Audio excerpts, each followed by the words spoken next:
आज का हमारा अध्याय है अध्याय 13।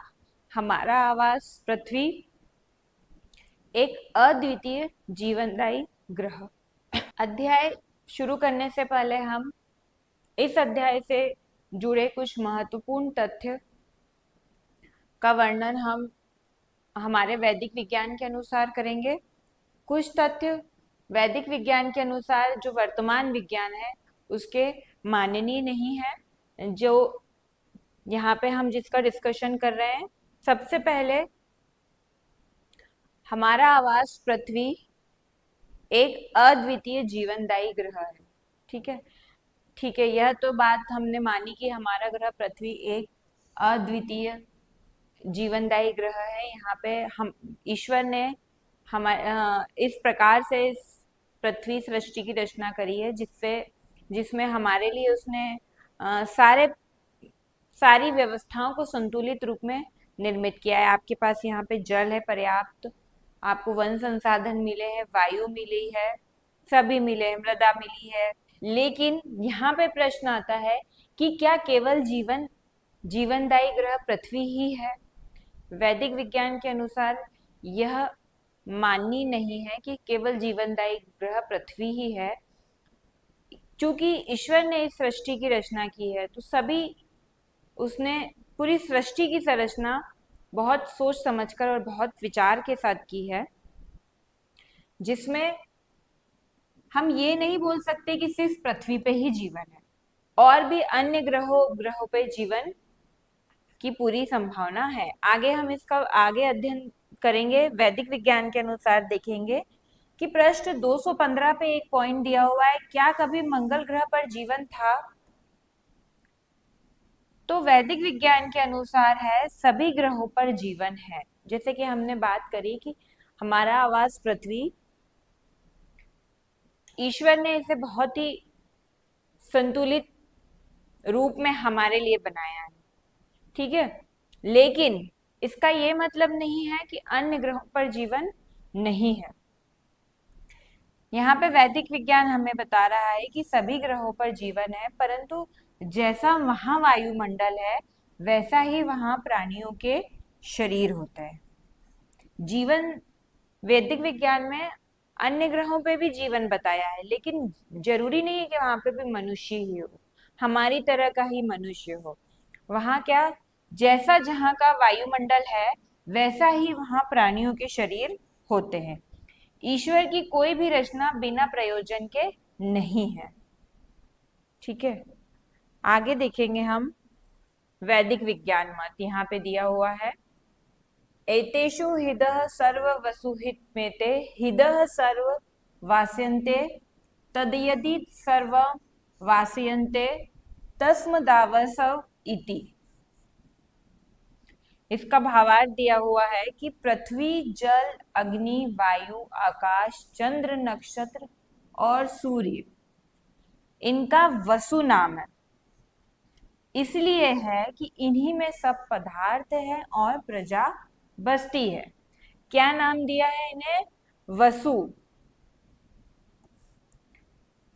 क्योंकि इन्हीं में सब पदार्थ और प्रजा बसती है और ये ही सब को बसाते हैं, जिसलिए वास के निवास करने के घर हैं, इसलिए इनका नाम वसु है। ठीक है, जब पृथ्वी के समान सूर्य, चंद्र और नक्षत्र वसु हैं, उनमें अर्थात उनमें इसी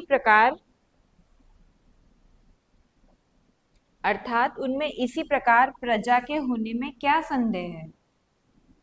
और जैसे परमेश्वर का यह छोटा सा लोक मनुष्यादि सृष्टि से भरा हुआ है, तो क्या ये सब लोग शून्य होंगे? परमेश्वर का कोई भी कार्य निष्प्रयोजन नहीं होता है, तो क्या इतने असंख्य लोकों में मनुष्यादि सृष्टि न हो तो सफल कभी हो सकता है? इसलिए सर्वत्र मनुष्यादि सृष्टि है। ये कहाँ से लिया हुआ है? अष्टम समूला सत्यार्थ प्रकाश महर्षि दयानंद कृत से यह श्लोक देखा हमने और उसका ये भावार्थ समझा। कि उसमें बताया गया है कि ऐसा ईश्वर का हर कार्य, हर विचार निष्प्रयोजन नहीं होता, वह एक प्रयोजन के साथ ही होता है। तो यह संभावना बहुत मुश्किल है कि सिर्फ पृथ्वी पे ही जीवन हो, अन्य ग्रह में जीवन न हो। आगे देखेंगे पृष्ठ 218। जैसा कि पृष्ठ 218 में बताया है कि वर्तमान विज्ञान विकासवाद से ही वायुमंडल एवं जीव जंतुओं की उत्पत्ति मानता है।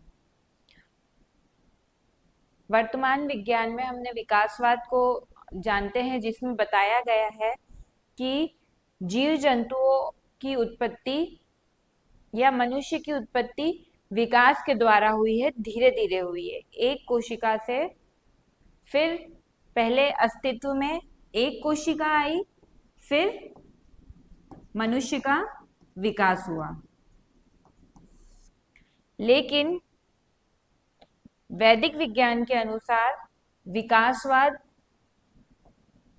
विकासवाद से वायुमंडल एवं जीव जंतुओं की उत्पत्ति मानना यह एक मिथ्या होती है।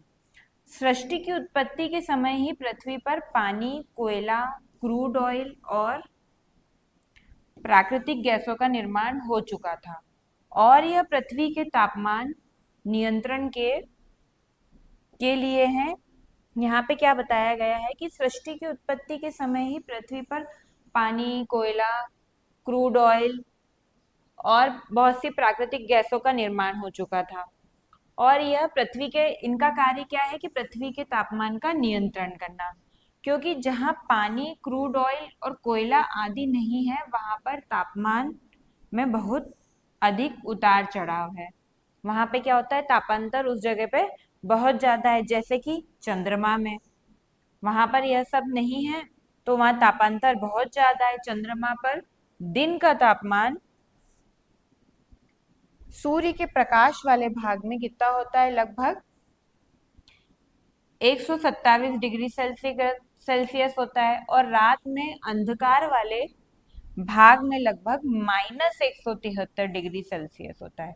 कितना अंतर हो गया यहाँ पे, +127 डिग्री और यहाँ पे आप -173 डिग्री सेंटीग्रेड। मतलब दिन में चंद्रमा बहुत गर्म और रात में उतना ही ठंडा हो जाता है, जिसका कारण क्या है कि वहां पर क्रूड ऑयल, कोयला, यह सब, पानी, यह सब नहीं पाया जाता है। पृथ्वी के भूगर्भ में क्रूड ऑयल के विशेष लाभ होते हैं, जो कि इस प्रकार से हैं। क्रूड ऑयल का क्वथनांक उच्च क्वथनांक होता है। क्रूड ऑयल कैसा होता है, उच्च क्वथनांक होता है। पानी के क्वथनांक से भी उसका क्वथनांक ज्यादा होता है। जहां पानी 100 डिग्री सेल्सियस पे उबलना चालू कर देता है, वहीं क्रूड ऑयल बहुत अधिक तापमान पर भी बिना उबले काम कर सकता है। इससे पृथ्वी अधिक गर्म होने पर भी शीतल बनी रहती है। मतलब यह पृथ्वी के लिए शीतलीकरण का काम कर रहा है क्रूड ऑयल। और बेसिकली हम लोग क्या कर रहे हैं, हमें यहाँ वर्तमान विज्ञान के अनुसार क्रूड ऑयल के बहुत सारे उपयोग दिख गए, जो कि पृथ्वी के तापमान को कंट्रोल करने से बहुत नगण्य उपयोग हो सकते हैं। फिर भी हम पृथ्वी से वह क्रूड ऑयल निकाल रहे हैं और उसका प्रयोग कर रहे हैं।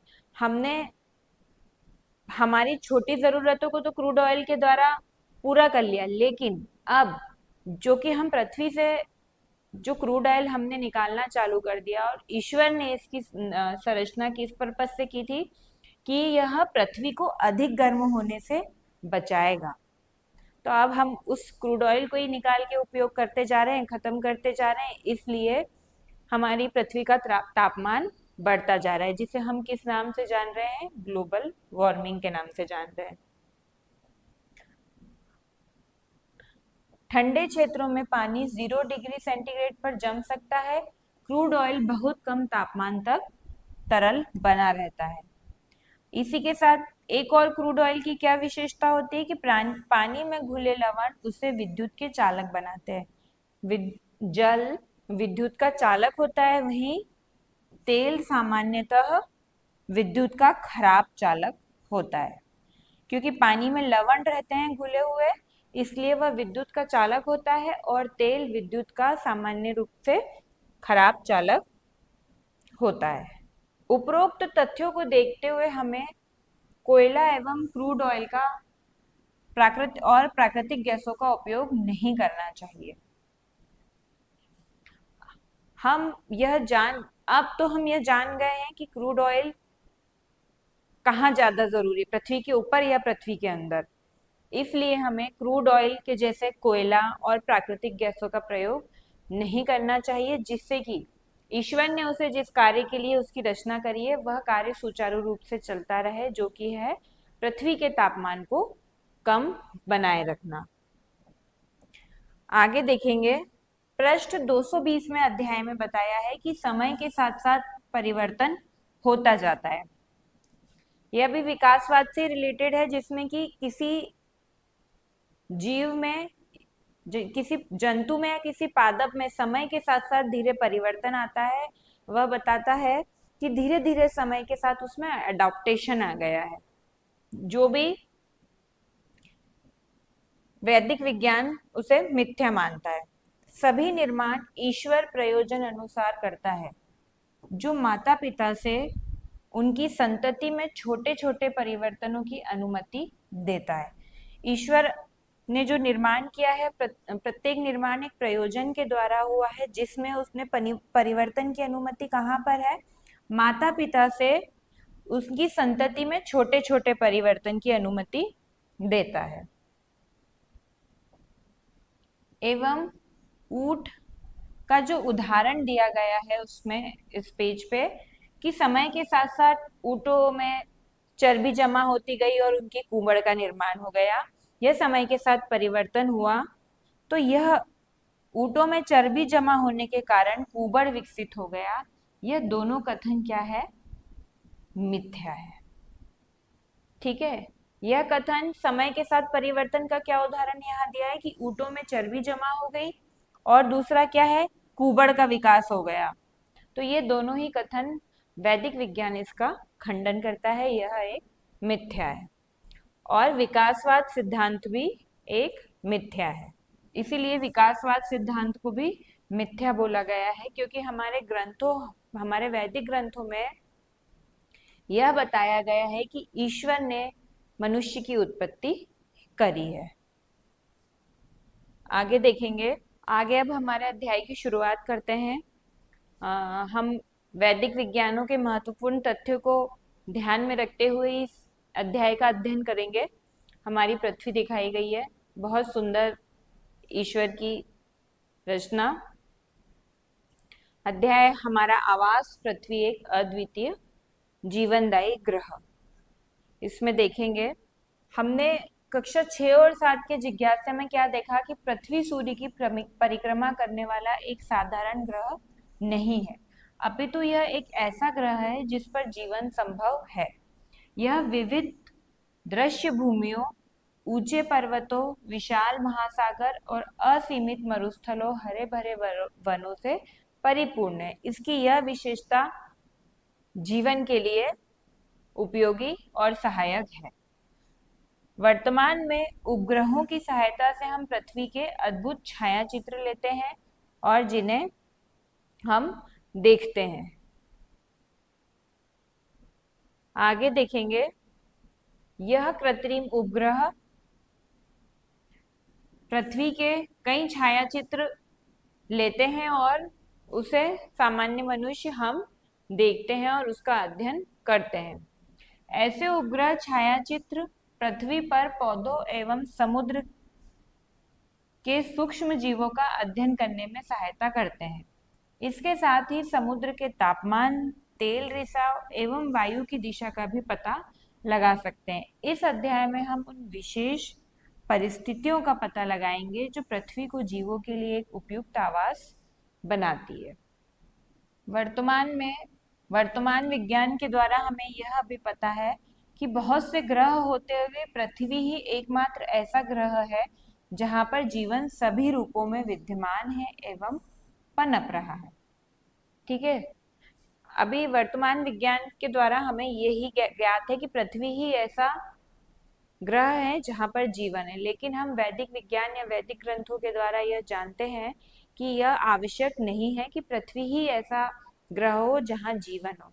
यह निश्चित हो सकता है कि वहां दूसरे ग्रहों पर जीवन पृथ्वी की तरह ना हो, मनुष्य और अन्य जंतु वहां पर नहीं हो, पर ईश्वर के द्वारा रचित इस सृष्टि में यह जरूरी नहीं कि सिर्फ जीवन पृथ्वी पे ही हो, अन्य ग्रहों पर भी जीवन हो सकता है, क्योंकि ईश्वर का कोई भी कार्य बिना प्रयोजन के नहीं होता है।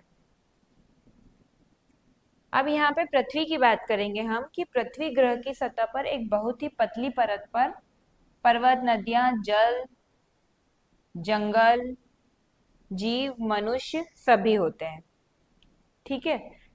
सबसे ऊंचे पर्वत शिखर से लेकर सबसे गहरे महासागर की गर्त तक समस्त जीवन भूपर्पट्टी पर सीमित है। ठीक है, इसे क्या बोला जाता है? भूपर्पट्टी बोला जाता है। यहाँ पे हम पहले पृथ्वी का आवरण का पिक्चर दिया है जिसे हम देखते हैं। तो यह हमारी पृथ्वी है।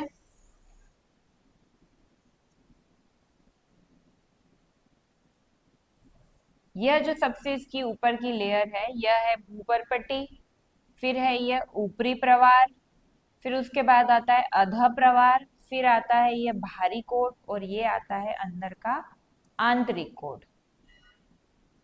तो यह जो सारी संरचनाएं है अभी जहाँ पे हम जीवन यापन कर रहे हैं, ये पृथ्वी के किस भाग पे चल रहा है? ये पृथ्वी की भूपर्पट्टी पे चल रहा है।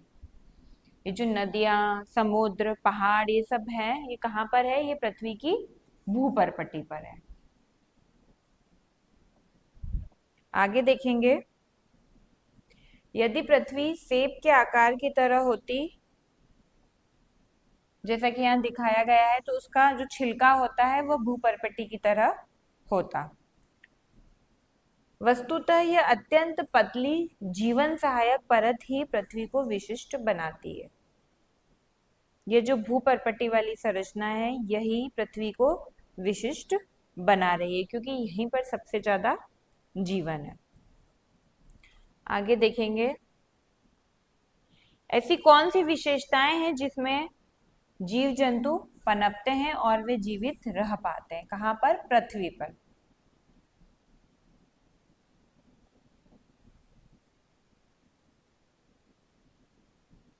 तो यहाँ एक केस स्टडी करने के लिए बोला गया है। क्या करना है कि हम पृथ्वी की कुछ विशेषताएं नीचे दी गई है जिन्हें हम प्रायः सामान्य मान लेते हैं, परंतु वे हमारे लिए अत्यंत रोचक और महत्वपूर्ण होती है। देखते हैं कौन सी है वह। पृथ्वी की विषय में कुछ रोचक विशेषताएं, जैसे कि जिस वायु में हम श्वास लेते हैं वह उड़कर अंतरिक्ष में नहीं जाती है। द्रव्य की कणीय प्रकृति में हमने क्या सीखा कि गैस के कण स्वतंत्र रूप से गति करते हैं एवं गैसों का आयतन निश्चित नहीं होता। हम गुरुत्व के कारण पृथ्वी पर खड़े रह पाते हैं। गुरुत्व बल भी, पृथ्वी का गुरुत्व बल भी ईश्वर के द्वारा प्रदान किया हुआ है। आगे देखेंगे हम कि हमने यहाँ पे जो विशेषताएं सूचीबद्ध की है उन पर अपने शिक्षकों और मित्रों के साथ मिलकर चर्चा करी है। हमें श्वास लेने के लिए वायु, पीने के लिए जल एवं फसल उगाने के लिए उपजाऊ मृदा कहाँ पे प्राप्त होती है?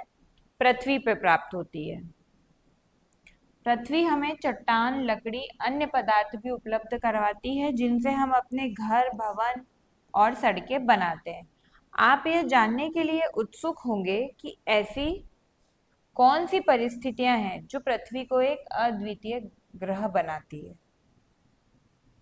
आगे देखेंगे, हमने यह पढ़ा है कि हमारे सौर मंडल में 8 ग्रह हैं जो लगभग वृत्ताकार कक्षाओं में सूर्य की परिक्रमा लगाते हैं। सूर्य से उनकी बढ़ती दूरी के आधार पर हम ग्रहों का क्रम देखेंगे। क्या आता है? सबसे पहले बुध आता है, बुध ग्रह, फिर शुक्र ग्रह, फिर पृथ्वी, फिर मंगल, फिर बृहस्पति, शनि, यूरेनस और नेपच्यून। अब इसमें से यहाँ पे सूर्य है, ठीक है, कैसी परिक्रमा लगाते हैं इसके आसपास? वृत्ताकार परिक्रमा।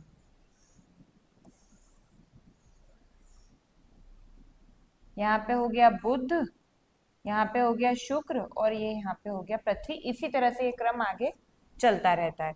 तो अब यह सूर्य, बुध और शुक्र सूर्य के पास हैं दोनों, तो इनमें इनका तापमान बहुत ज्यादा है। हमारी पृथ्वी ऐसी जगह पर है जहां पर तापमान संतुलित है। इसके आगे अब ये मंगल और बृहस्पति, यह सूर्य से इनकी दूरी इतनी अधिक हो जाती है कि यहाँ पे तापमान बहुत ज्यादा कम हो जाता है।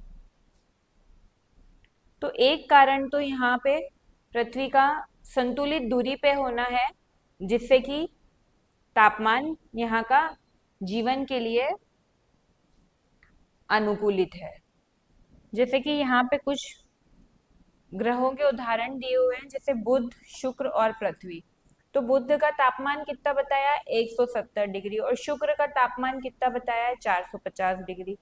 अच्छा, अब यहाँ पे एक क्वेश्चन आ जाता है कि बुध तो सूर्य के ज्यादा पास है, ये फर्स्ट नंबर का है, तो इसका तापमान कम क्यों और 450 शुक्र का तापमान ज्यादा क्यों?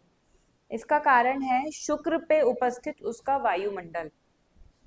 वहां वायुमंडल इतना सघन है कि जब सूर्य प्रकाश अंदर आता है तो वह उससे वहां का जो स्थल है वो तो गर्म हो जाता है, लेकिन ऊष्मा बाहर वापस नहीं निकल पाती है, इसलिए ये यहाँ का तापमान और ज्यादा है।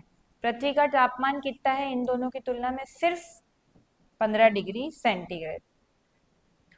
यहाँ पे वायुमंडल बुध में नहीं है, शुक्र में है। हमने बात करी अभी, शुक्र में वायुमंडल है जो कि बहुत सघन है, और पृथ्वी पे भी वायुमंडल है। आगे देखेंगे, ये हमने बात कर ली कि शुक्र ग्रह ज्यादा गर्म क्यों है। शुक्र ग्रह के वायुमंडल में सबसे ज्यादा कार्बन डाइऑक्साइड गैस भी है, जिसके कारण भी उसका तापमान बढ़ा हुआ रहता है। शुक्र ग्रह का वायुमंडल पूर्ण कार्बन डाइऑक्साइड गैस से निर्मित है। वहां सबसे ज्यादा क्या बता रहे हैं? CO2 गैस बता रहे हैं, जो ऊष्मा को बाहर की ओर मुक्त नहीं होने देता है। तो ऊष्मा बाहर नहीं जाती है सूर्य की, तो वो और ज्यादा गर्म हो जाता है। इस प्रकार से ऊष्मा का बाहर नहीं जाना, इसे क्या बोला जाता है? इसे हरित ग्रह प्रभाव या ग्रीन हाउस प्रभाव बोला जाता है। ग्रीन हाउस इफेक्ट बोला जाता है। यह प्रभाव ही शुक्र ग्रह को बुध ग्रह की अपेक्षा अधिक गर्म बनाता है। किसको ज्यादा गर्म बनाता है? शुक्र ग्रह। यह ग्रीन हाउस प्रभाव, जिससे वह वहां पे कार्बन डाइऑक्साइड बहुत ज्यादा है, तो गैसेस, वायुमंडल बहुत सघन हो गया है, तो अब ऊष्मा वापस बाहर नहीं निकल पाती है। पृथ्वी पर भी वायुमंडल में कार्बन डाइऑक्साइड उपस्थित है, जो गैस सूर्य के द्वारा गर्म हुई पृथ्वी तथा उसके द्वारा उत्सर्जित विकिरण को अवशोषित करके ऊष्मा को रोक लेती है। लेकिन इसी को क्या बोलते हैं? इसी को ग्रीन हाउस इफेक्ट बोलते हैं। लेकिन यहाँ पे जो कार्बन डाइऑक्साइड और अन्य गैसों का अनुपात है वह एकदम परफेक्ट है, कि हमको अब हमारी पृथ्वी को जिस हिसाब से उपयुक्त तापमान हमको चाहिए, उस इन गैसों की उतनी ही मात्रा है। तो जितना तापमान हमको आवश्यक है, ये यहाँ पर उतने ही ऊष्मा को अवशोषित करती है, उतनी ही ऊष्मा को रोक के रखती है, जिससे कि हमारे पृथ्वी पर एक निश्चित और उपयुक्त तापमान बना रहता है। यहाँ पर पृथ्वी पर हरित ग्रह प्रवाह का आरेख दिया हुआ है। ये हमारी पृथ्वी है, ये सूर्य प्रकाश आ रहा है, ठीक है। अब यहाँ पे हमारा वायुमंडल है, ये वायुमंडल है यहीं पे पृथ्वी के ऊपर, जहां पे कुछ गैसें हैं जो कि इस आए हुए प्रकाश को, जब यह स्थल को गर्म करती है तो यहाँ से फिर ऊष्मा निकलती है। तो वो जो कुछ गैसें होती हैं, उसे यहीं अंदर रोक के रखती है, इस ऊष्मा को। सारी ऊष्मा को बाहर नहीं निकलने देती। कुछ ऊष्मा बाहर निकल जाएगी और कुछ अंदर ही रह जाएगी। कुछ प्रकाश परावर्तित हो जाता है, लौट जाता है ऊपर से ही। और यह जो ऊष्मा पृथ्वी के द्वारा के गर्म होने पे निकल रही है, यह इन गैसों के द्वारा रोक ली जाएगी, जिससे हमारी पृथ्वी का तापमान मेंटेन रहता है। अब ये जो गैसें हैं, इन्हें क्या बोला जाता है? हरित प्रभाव गैसें। जैसे हरित ग्रह प्रभाव गैसें, जैसे हरित ग्रह प्रभाव यहाँ पे शो हो रहा है, इसीलिए उसके लिए रिस्पॉन्सिबल जो गैसें हैं उन्हें हरित हरित ग्रह प्रभाव गैसें बोला जाता है, जिसमें कि कार्बन डाइऑक्साइड, मीथेन, ऐसी गैसें आती है। आगे की कक्षा में उनको डिटेल में देखेंगे। अब यहाँ आगे दिया हुआ है एक सोपान ऊपर, जहां पर ये जो हरित ग्रह है पौधों के लिए जो बनाया गया है, उसके बारे में बात की गई है। उसका कंपैरिजन जो हमारे पृथ्वी पे हरित ग्रह प्रवाह है, उससे उसका अध्ययन किया जा रहा है। पृथ्वी एवं शुक्र ग्रहों पर ऊष्मा अवशोषित करने वाला हरित ग्रह प्रभाव उस प्रकार से कार्य नहीं करता जैसे कि ठंडी जलवायु में पौधों को उगाने के लिए बनाए गए हरित ग्रह प्रवाह में होता है। तो ये जो हरित ग्रह प्रवाह हम बनाते हैं, एक कांच का कमरा बनाते हैं और उसमें पौधे लगाते, कहाँ पे ये जनरली होता है? ठंडी जगहों में, या ऐसे पौधों के लिए बनाया जाता है जिनको अत्यधिक तापमान की जरूरत हो। तो यहाँ पे इस हरित ग्रह प्रवाह में क्या होता है कि कांच का है, अंदर तापमान आया, गर्मी हुई, अब यहां से यह बाहर ऊष्मा बाहर नहीं जाती है, ऊष्मा बाहर नहीं जाएगी। ठीक है, यह पौधों के लिए बनाया गया हरित ग्रह प्रवाह है। पृथ्वी या शुक्र ग्रह पर वायुमंडल में उपस्थित कार्बन डाइऑक्साइड जैसी गैसें सूर्य से गर्म हुई पृथ्वी द्वारा उत्सर्जित विकिरणों को अवशोषित करके ऊष्मा को रोक लेती है, जबकि पौधों का हरित ग्रह इस कारण गर्म रहता है क्योंकि सामान्यतः यह कैसा बना होता है? कांच की दीवारों से बना होता है और एक बंद स्थान पे होता है, और यह दिन के समय गर्म रहता है, जिससे गर्म वायु भीतर ही रहती है एवं गर्मी सरलता से बाहर की ओर मुक्त नहीं होती है। जो हमारा नेचुरल ग्रीन हाउस प्रभाव है, ग्रीन हाउस इफेक्ट है, वो किस पे कार्य करता है? वह कुछ गैसों के द्वारा अवशोषित ऊष्मा पे कार्य करता है, जैसे कि कार्बन डाइऑक्साइड गैस के द्वारा। और पौधों के लिए बनाया गया कृत्रिम ग्रीन हाउस प्रभाव कैसे कार्य करता है? इसके अंदर सूर्य प्रकाश आ गया, अब यह अंदर गर्म हो गया, क्योंकि कांच का है तो इसमें से अब यह ऊष्मा उस अनुपात में बाहर नहीं जा रही है जितने अनुपात में अंदर आ रही है। तो इस प्रकार से दोनों हरित ग्रह प्रवाह में अंतर है। इस प्रकार से दोनों ही प्रकार के हरित ग्रह प्रवाह गर्मी को रोकते हैं, परंतु उनकी यह प्रक्रिया कैसी होती है? प्रक्रिया भिन्न भिन्न होती है। आगे हम देखेंगे पृथ्वी की स्थिति। किस कंटेक्स्ट में देखेंगे पृथ्वी की स्थिति? कि पृथ्वी पर जीवन हेतु उपयुक्त कारक कौन से हैं। तो अब इसकी पोजीशन देखेंगे, जिस बारे में अभी हमने थोड़ी देर पहले बात करी, कि हमारे सौर मंडल में जहां पे सूर्य के, यह क्या है? सूर्य है, सूर्य के आसपास ग्रह चक्कर लगा रहे हैं, तो सबसे पहला कौन सा आता है? बुध आएगा, यहाँ पे शुक्र आएगा। ठीक है, एक इन्होंने दिखाया नहीं, यह है बुध, यह है शुक्र। इससे अच्छा हम लिखते हैं, यहाँ पे एक और बना देते हैं, ये है बुध, ये वाला है शुक्र, और ये है हमारी पृथ्वी। ठीक है, इस तरह से ये आगे चलता जाएगा। अब स्थिति कैसी है पृथ्वी की? पृथ्वी सूर्य से ऐसी दूरी पर स्थित है जहां पर, जिसे कि क्या बोला गया है? वासयोग्य क्षेत्र बोला गया है। यहाँ का तापमान न अत्यधिक गर्म है न अत्यधिक ठंडा है। इसके पहले जो दो ग्रह हैं बुध और शुक्र, यहाँ पे अत्यधिक गर्म है, अत्यधिक तापमान है, हमने अभी देखा था थोड़ी देर पहले चार्ट में। और पृथ्वी के बाद के जो ग्रह हैं जैसे मंगल, बृहस्पति, यह सभी जैसे जैसे आगे बढ़ते जाएंगे ये अत्यधिक ठंडे होते जाएंगे, जो कि जीवन के लिए अनुकूलित नहीं है। क्योंकि अगर अत्यधिक तापमान, किसी ग्रह का तापमान बहुत उच्च हो गया, तापमान बहुत बढ़ गया है, तो ताप से क्या हो रहा है कि जल वाष्पित हो जाएगा, जल खत्म हो जाएगा।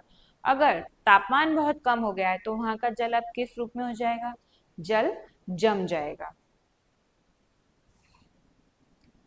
ऐसी चरम परिस्थितियों में अधिकांश जीवों का पृथ्वी पर संवृद्धि करना एवं पनपना असंभव हो जाता। कैसी चरम स्थितियों पे? अगर वहां का टेम्परेचर बहुत ज्यादा हो या बहुत कम हो जाता है। आगे देखेंगे, अभी तक की प्राप्त सूचनाओं के अनुसार जीवन के विकास के लिए जल का द्रव अवस्था में होना क्या होता है? आवश्यक होता है। पृथ्वी की सूर्य से दूरी जल को अधिकतर द्रव अवस्था में बनाए रखती है, जो जीवन के सभी रूपों के विकास को बनाए रखने के लिए आवश्यक होता है। सूर्य से वह दूरी जहां जल द्रव अवस्था में पाया जाता है उसे क्या बोला जाता है? वासयोग्य क्षेत्र। अभी हमने बात करी थी कि पृथ्वी ऐसी स्थिति में है जिसे क्या बोला जाता है? वासयोग्य क्षेत्र। ठीक है, मतलब यहाँ पे जल द्रवित अवस्था में रहेगा। यहाँ का तापमान इस प्रकार से है कि जल यहाँ पे द्रव अवस्था में ही रहेगा। हम यह जानते हैं कि हमारी पृथ्वी की सतह का अधिकांश भाग जल से ढका हुआ है। इसके साथ ही जल की असीम मात्रा के कारण जब अंतरिक्ष से या किसी उपग्रह के द्वारा पृथ्वी का देखा जाता है या उसकी पिक्चर ली जाती है तो वो कैसे रंग की दिखाई देती है? नीले रंग की दिखाई देती है।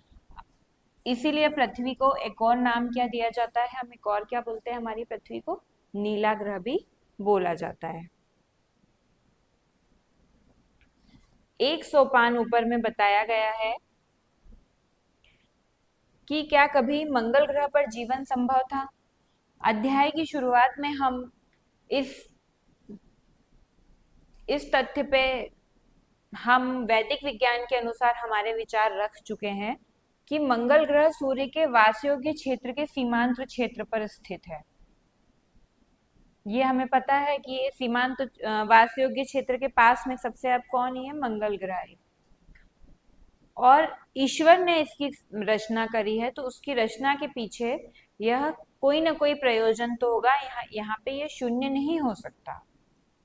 यह संभव नहीं लग रहा है, यह संभव नहीं है वैदिक ग्रंथों के हिसाब से कि ईश्वर ने सृष्टि में और ग्रहों और उपग्रहों की रचना करी है लेकिन उन्हें रिक्त तो छोड़ दिया, वहां पे जीवन नहीं बना। आगे हम पुस्तक में देखेंगे कि अनेक अंतरिक्ष यान मंगल ग्रह पर भेजे जा चुके हैं, जिसमें रोवर्स भी है। रोवर्स को मंगल ग्रह की सतह का अध्ययन करने के लिए उस पर उतारा गया था, परंतु अभी तक वहां जीवन होने का कोई प्रमाण हमें नहीं मिला है। वर्तमान विज्ञान के हिसाब से हमने मंगल ग्रह का अध्ययन किया लेकिन हमें अभी तक वहां पे जीवन का कोई प्रमाण नहीं मिला है। तब भी वैज्ञानिकों ने का मानना है कि अतीत में मंगल ग्रह पर जल द्रव अवस्था में रहा होगा। देखिए यहाँ पे अब वर्तमान विज्ञान भी धीरे से, पहले पहले की स्टडी में क्या बताते थे कि सिर्फ पृथ्वी पे जीवन है था, अब धीरे से यहाँ पे क्या चेंज आया है कि मंगल ग्रह पर भी जल द्रव अवस्था में रहा होगा कभी। जैसे कि हमने वैदिक विज्ञान में, वैदिक ग्रंथ में बताया कि ईश्वर ने अगर इस सृष्टि का निर्माण किया है, किसी ग्रह को बनाया है, तो वह उसे रिक्त नहीं छोड़ेगा क्योंकि उसके हर कार्य के पीछे कोई प्रयोजन होता है। ये बात अलग है कि हम उसका अध्ययन नहीं कर पाए, हम नहीं जान पाए हैं कि वहां पे क्या है, कैसा है, कौन है। इसी कारण मंगल ग्रह वर्तमान में विभिन्न वैज्ञानिकों को आकर्षित करता है। इसके साथ ही हमें यह भी स्मरण कराता है कि विज्ञान के पास कभी भी किसी प्रश्न का अंतिम उत्तर नहीं होता है। जैसे जैसे हम और अधिक अन्वेषण करते जाते हैं वैसे वैसे हमें जीवन के नए प्रमाण, यहाँ तक कि विविध नवीन रूपों के साक्ष्य भी प्राप्त होते जाते हैं। जैसे कि अभी तक सिर्फ पृथ्वी पे जीवन है और था, अब धीरे से हमें यह पता चला है कि मंगल ग्रह पे भी शायद जीवन हो सकता है, क्योंकि वहां पे कभी जल द्रव अवस्था में रहा था। ये मंगल ग्रह का पिक्चर दिया हुआ है, 4th पोजीशन पे रहता है हमारी सूर्य ग्रह की। हम ये जान नहीं पा रहे हैं कि अन्य ईश्वर द्वारा निर्मित अन्य ग्रह उपग्रह उन पे जीवन है या नहीं, ये हम नहीं जान पा रहे हैं। तो हम ये नहीं बोल सकते हैं कि अन्य ग्रहों पर जीवन नहीं है। पृथ्वी को रहने योग्य, पृथ्वी का आकार, अब स्थिति देखिए, अब हम देखेंगे पृथ्वी का आकार। पृथ्वी को रहने योग्य बनाने वाले कुछ अन्य महत्वपूर्ण कारक और भी हैं। हमारे सौरमंडल में अधिकांश ग्रहों की कक्षाएं लगभग वृत्ताकार हैं, जिनमें पृथ्वी भी सम्मिलित है। ठीक है, कैसी कक्षाएं हैं हमारे सौरमंडल में अधिकांश ग्रहों की? वृत्ताकार, हमने अभी देखा था। ये बीच में सन है, ठीक है, और अब कक्षाएं कैसी है? सभी वृत्ताकार है। ये सूर्य के चारों ओर चक्कर लगा रहे हैं। ठीक है, इसी कारण क्या होता है, सूर्य का प्रकाश एवं उसकी ऊष्मा लगभग पूरे वर्ष समान बनी रहती है। ठीक है, इसी के कारण क्या होता है कि प्रकाश एवं उसकी ऊष्मा लगभग पूरे वर्ष समान बनी रहती है। किस पे? किसी ग्रह पे। इसके साथ ही अधिकांश स्थानों पर अत्यधिक गर्मी या ठंड नहीं होती है। पृथ्वी को रहने योग्य बनाने का एकमात्र कारण इसकी सूर्य से उचित दूरी है। इसी के फलस्वरूप पृथ्वी का तापमान कैसा रहता है? मध्यम होता है, तथा पृथ्वी का उचित आकार भी जीवन के लिए उपयुक्त है, क्योंकि उचित आकार वायुमंडल को बनाए रखने में सहायक है। हम पहले यह पढ़ चुके हैं कि वायुमंडल में गैसों की अनेक परतें होती हैं जो पृथ्वी को चारों ओर से घेरे हुए होती है। हमारी पृथ्वी के, ये पृथ्वी है और उसके चारों ओर ये हमारा वायुमंडल है। ठीक है, इसमें अलग अलग लेयर्स होती हैं, समतापी, ऐसी बहुत सारी, जिनको हम देखेंगे। हमने पिछले अध्यायों में यह भी देखा कि पृथ्वी का गुरुत्वाकर्षण वस्तुओं को अपनी ओर खींचता है। यदि पृथ्वी आकार में बहुत छोटी होती है एवं औसत घनत्व समान रहता है, तो इसका गुरुत्वाकर्षण इतना दुर्बल होता कि हम वायुमंडल की गैसों को रोक ही नहीं पाते। यहाँ पे क्या बताया जा रहा है कि गुरुत्वाकर्षण के कारण ही हमारा वायुमंडल स्थिर बना हुआ है, क्योंकि वह बल ही उसे पृथ्वी की ओर खींच रहा है। यह गुरुत्वाकर्षण बल का वर्णन भी हमें वर्तमान विज्ञान में उचित तरीके से नहीं मिलता है। यह गुरुत्वाकर्षण बल भी ईश्वर के द्वारा प्रदान किया हुआ है। अब वर्तमान विज्ञान में इसका वर्णन हमें प्रॉपर तरीके से इसलिए नहीं मिलता क्योंकि यह ईश्वर के द्वारा दिया गया है, और वर्तमान विज्ञान ईश्वर की सत्ता में बिलीव नहीं करता। वह ईश्वर की सत्ता को या ईश्वर को नहीं मानता है। जब वो ईश्वर को ही नहीं मानता है तो उसके द्वारा प्रदत्त चीजों को वह कैसे मानेगा या उसकी व्याख्या कैसे करेगा? आगे देखेंगे। मंगल, जैसे उदाहरण के लिए मंगल ग्रह का वायुमंडल पृथ्वी की तुलना में 100 गुना कम सघन है, एवं बुध ग्रह पर तो वायुमंडल है ही नहीं। तो उसका कारण यहाँ पे क्या बता रहे हैं? गुरुत्वाकर्षण बल बता रहे हैं कि पृथ्वी पर प्रबल गुरुत्वाकर्षण बल होने के कारण वहां पर वायुमंडल पाया जाता है। उचित आकार के कारण ही पृथ्वी वायुमंडल को रोकने में सहायक है, जो कि जीवन के अस्तित्व के लिए आवश्यक होता है।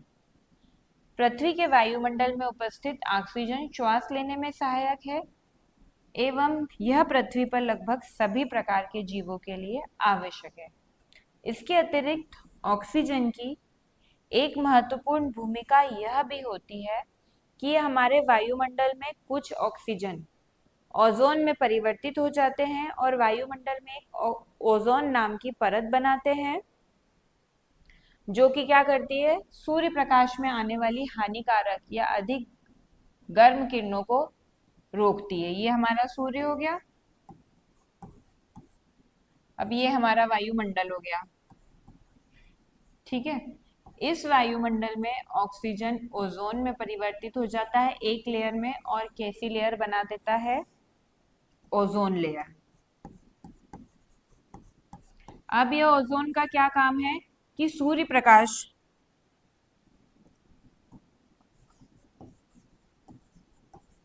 प्रकाश में जो हानिकारक किरणें आती है जिन्हें बोला जाता है पराबैंगनी किरणें, ठीक है, कुछ प्रकाश तो गलत कर दिया मैंने, ये हमारी पृथ्वी है, गलत लिख दिया था, सॉरी। ये पृथ्वी है हमारी। अब इसमें से क्या हो रहा है, सूर्य प्रकाश पृथ्वी तक आ रहा है, लेकिन कुछ प्रकाश, कुछ किरणें हम देखेंगे जो इस परत से वापस लौटा दी जाएगी।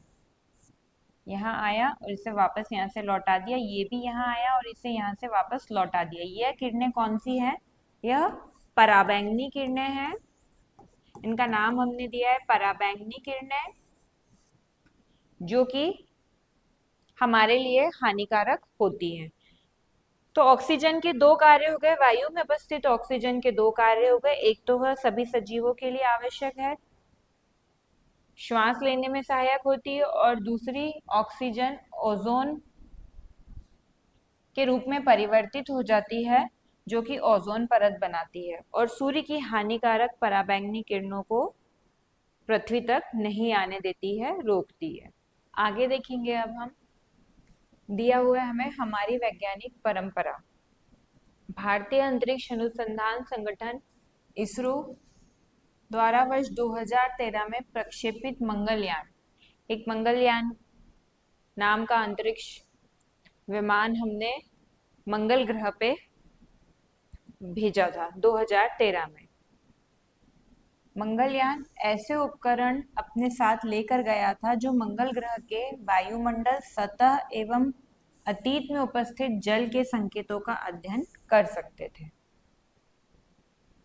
यहाँ पे ये मंगलयान का पिक्चर दिया हुआ है।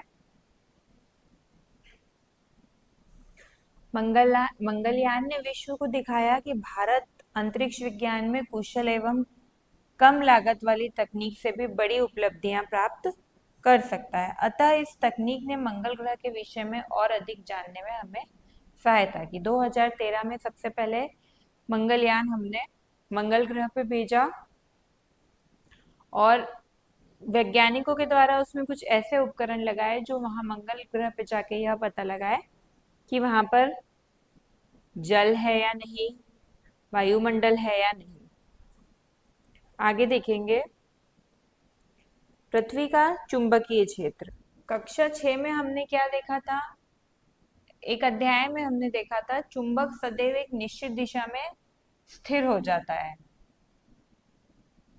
इसका कारण यह है कि पृथ्वी स्वयं एक विशाल चुंबक के समान व्यवहार करती है। हमने अध्याय 4 विद्युत चुंबकीय एवं तापीय प्रभाव में भी पढ़ा कि चुंबक के चारों ओर का वह क्षेत्र जहां इसका प्रभाव अनुभव किया जाए, उस क्षेत्र को क्या बोला जाएगा, चुंबकीय क्षेत्र कहा जाता है। मतलब कि अगर यहाँ पे ये एक चुंबक रखा हुआ है, ठीक है, ये इसका नॉर्थ पोल है, ये इसका साउथ पोल है। अब हम यहाँ पे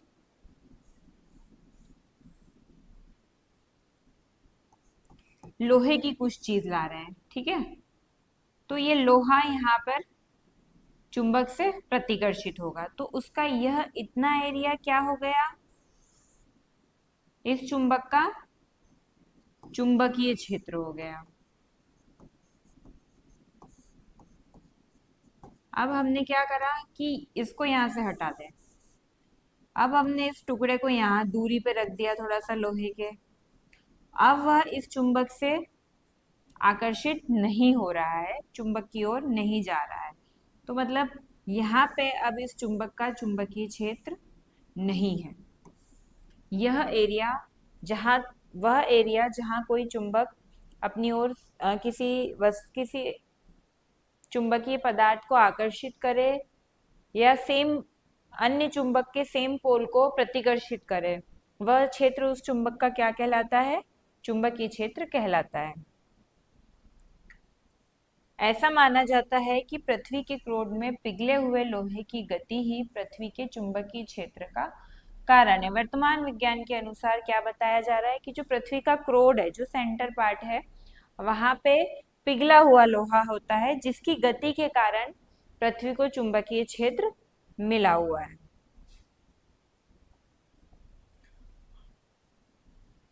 पृथ्वी पर निरंतर अंतरिक्ष से आने वाले सूक्ष्म एवं उच्च ऊर्जा वाले कण टकराते रहते हैं। इनमें से कुछ कण दूर ब्रह्मांड से आते हैं, उन्हें बोला जाता है कॉस्मिक किरणें। कुछ कण सूर्य से आएगा, उन्हें बोला जाएगा सौर पवनें। यह कण हानिकारक हो सकते हैं क्योंकि ये वायुमंडल को क्षति पहुंचा सकते हैं एवं ओजोन परत का भी क्षय कर सकते हैं। इसके फलस्वरूप हानिकारक पराबैंगनी किरणें पृथ्वी तक पहुंचकर जीवन को प्रभावित कर सकती हैं। पृथ्वी का चुंबकीय क्षेत्र एक सुरक्षा कवच की तरह कार्य करता है। यह अधिकांश हानिकारक कणों को पृथ्वी से दूर भेजता है। क्या करता है चुंबकीय क्षेत्र? जो ये हानिकारक कणों की बात हो रही है, उन्हें वह पृथ्वी से दूर भेजता है, जिससे हमारा वायुमंडल सुरक्षित रहता है। ओजोन परत जैसी जो इम्पोर्टेंट परत हमारे वायुमंडल में है, जो पराबैंगनी किरणों को रोकती है, वह उन्हें पृथ्वी पे नहीं आने देता है। ऐसे हानिकारक कणों को वह चुंबकीय क्षेत्र पृथ्वी से दूर भेजता है। यह हम पहले भी अभी पढ़ चुके हैं कि पृथ्वी की स्थिति ऐसी है, अद्वितीय स्थिति है, जहाँ यह जल द्रव अवस्था में उपस्थित रहता है। वास ग्रह, ठीक है, मतलब ऐसी स्थान जहाँ पे जल द्रव अवस्था में रहे, और यह माना गया है कि जब जल द्रव अवस्था में रहेगा वहीं पर जीवन संभव होगा। एक तो अब यहाँ पे कुछ पॉइंट बताए हैं जो पृथ्वी को विशेष बना रही है जीवन के लिए। एक तो उसकी होगी अद्वितीय स्थिति, फिर पृथ्वी का आकार, पृथ्वी के चारों तरफ फैला हुआ वायुमंडल और चुंबकीय क्षेत्र, ये सभी पृथ्वी को जीवन के लिए उचित वातावरण दे रहे हैं। आगे देखेंगे पृथ्वी पर जीवन बनाए रखने में क्या सहायक है। पृथ्वी पर जीवन बनाए रखने में के लिए अनेक परिस्थितियां विद्यमान है, जो कि अभी हमने पढ़ी, जैसे कि उसका आकार, उसकी स्थिति, हमारे चारों ओर वायुमंडल, जल की उपस्थिति, यह सब कुछ। लेकिन उन सब में से एक इम्पोर्टेंट क्या है? सजीव एवं निर्जीव वस्तुओं के मध्य सुंदर पारस्परिक संबंध ही जीवन को फलने फूलने में सहायता करता है। हमने पारिस्थिति पारितंत्र वाले चैप्टर में भी देखा था कि ईश्वर ने इस सृष्टि में हमारी पृथ्वी पे कुछ जैव प्रक्रम इस तरह सुनिश्चित बनाए हैं जो हर एक जीव की उत्तरजीविता के लिए जरूरी है। अगर उसमें से कुछ एक जीव भी उस वहां पे कम हो गया तो यह संतुलन बिगड़ जाएगा, वह पारिस्थितिक तंत्र बिगड़ जाएगा। जैसे कि हम किसी खाद्य श्रृंखला की बात कर लें, खाद्य श्रृंखला घास के मैदान में घास को किसने खाया? खरगोश ने खाया। और खरगोश को किसने खाया? खरगोश को लोमड़ी ने खाया। अब यहाँ पे अगर यह खरगोश की समष्टि खत्म हो जाती है तो यह खाद्य श्रृंखला बिगड़ जाएगी। अब लोमड़ी भोजन के रूप में किसे प्राप्त करेगी? यहाँ पे यह खाद्य श्रृंखला बिगड़ जाएगी और साथ ही इस पारितंत्र का संतुलन भी बिगड़ेगा। इसी इसी प्रकार, ये सिर्फ हमने जैविक घटकों की बात करी है, ठीक है। इसी प्रकार अजैविक घटक भी पारिस्थितिक संतुलन को बनाए रखने के लिए जरूरी होते हैं। तो पृथ्वी पर सजीव और निर्जीव वस्तुओं की पारस्परिक संबंध ही जीवन को फलने फूलने में सहायता करता है। हमने देखा कि वायु, जल, सूर्य का प्रकाश, मृदा एवं खनिजों के विषय में यही बात हमने देखी। इसके साथ ही पौधे एवं जंतुओं में होने वाली महत्वपूर्ण जैविक प्रक्रियाओं के विषय में भी हमने देखा। ये कक्षा 7 की बात हो रही है। अब हम जानेंगे कि कैसे ये सभी अवयव पृथ्वी पर जीवन को बनाए रखने और सतत परस्पर क्रिया करने के लिए आवश्यक होते हैं। सबसे पहले हम बात करेंगे वायु, जल एवं सूर्य के प्रकाश की। सबसे पहले हम बात करेंगे वायु, जल एवं सूर्य के प्रकाश की। वायुमंडल में ऑक्सीजन विद्यमान है, यह हमें पता है। इसका उपयोग मानव, जीव जंतु एवं पौधे श्वसन के लिए करते हैं। सूर्य के प्रकाश की उपस्थिति में पौधे वायुमंडल से कार्बन डाइऑक्साइड एवं मृदा से जल लेकर प्रकाश संश्लेषण करते हैं और क्या बनाते हैं? भोजन तैयार करते हैं। इस प्रक्रिया में ऑक्सीजन उत्सर्जित होती है जो श्वसन के लिए आवश्यक होती है। यह ऑक्सीजन श्वसन के लिए उपलब्ध रहती है। क्या देख रहे हैं हम यहाँ पे हम देख रहे हैं वायु, जल और सूर्य के प्रकाश में परस्पर क्रिया कैसे हो रही है। हमने क्या देखा अभी कि सूर्य से आने वाली विकिरणें पृथ्वी को गर्म करती है। इस गर्मी का कुछ भाग वायुमंडल में हरित ग्रह प्रभाव के कारण रोक लिया जाता है।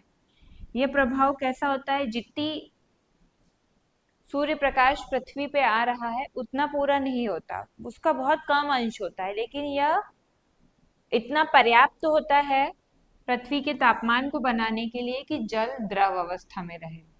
एकदम संतुलित तापमान होता है वह, कि जल द्रवित अवस्था में रहे, न अधिक गर्म कि जल वाष्प बन के उड़ जाए और न ही अधिक ठंडा कि जल जम जाए। वायुमंडल की अनुपस्थिति में पृथ्वी ऊष्मा का अंतरिक्ष में निस्तारण कर अत्यधिक ठंडी हो जाती। इस प्रकार यहाँ पे हमने देखा कि हरित ग्रह प्रवाह पृथ्वी को गर्म रखने में सहायक होता है। किसकी बात करी अभी हमने? यहाँ पे गैसेस की बात भी हो गई, ठीक है। यहाँ पे अभी हमने वायु की बात करी। प्रकाश संश्लेषण में हमने अभी सूर्य के प्रकाश की बात करी। पृथ्वी को गर्म करने के लिए हमने सूर्य के प्रकाश की बात करी। आगे देखेंगे कि जल जीवन के लिए अत्यंत आवश्यक होता है। हमने देखा कि जल पृथ्वी की सतह के लगभग कितना भाग बनाता है? 70% भाग को जल घेरे हुए है। मतलब पृथ्वी की जो सतह है, भूपर्पटी है, उसके 70% भाग पे जल है। इसी के कारण अंतरिक्ष से हमें हमारा ग्रह नीला दिखाई देता है। यह जल तालाबों, झीलों, नदियों, झरनों, समुद्रों, महासागरों एवं भूमिगत जल के रूप में पाया जाता है। जल के सभी रूप मिलकर क्या बनाते हैं? जल मंडल बनाते हैं। अध्याय 7 में हमने देखा कि जल एक अच्छा विलायक होता है जो कि बहुत से विलय को आसानी से अपने अंदर विलय कर लेता है। और इसी प्रकार जल पोषक तत्वों का संचरण भी करता है। जिस तरह से जल मिट्टी से जल के द्वारा महत्वपूर्ण खनिज लवणों को पौधे के अन्य भागों में भी पहुंचाया जाता है। तो यह क्या कर रहा है? जल पोषक तत्वों का संचरण भी कर रहा है। जंतुओं में जल शरीर के तापमान को नियंत्रित करता है, पाचन में सहायता करता है एवं शरीर में जल की मात्रा का संतुलन बनाए रखता है, जो हमारे स्वस्थ जीवन के लिए अति आवश्यक है। जिस प्रकार से यहाँ पे जल हमारे शरीर के तापमान का नियंत्रण कर रहा है, उसी प्रकार से हमने देखा था कि ईश्वर ने बहुत से इस सृष्टि पे ऐसी चीजें बनाई हैं जो तापमान का नियंत्रण करे। जैसे हमारी पृथ्वी में है कोयला है, प्राकृतिक गैसें हैं, क्रूड ऑयल है। यह सभी पृथ्वी के तापमान के नियंत्रण के लिए बनी हुई हैं, जिनका हम नित्य प्रतिदिन दोहन कर रहे हैं, उन्हें पृथ्वी से बाहर निकालते जा रहे हैं, जो कि बहुत हानिकारक है। इससे पृथ्वी का तापमान बढ़ रहा है।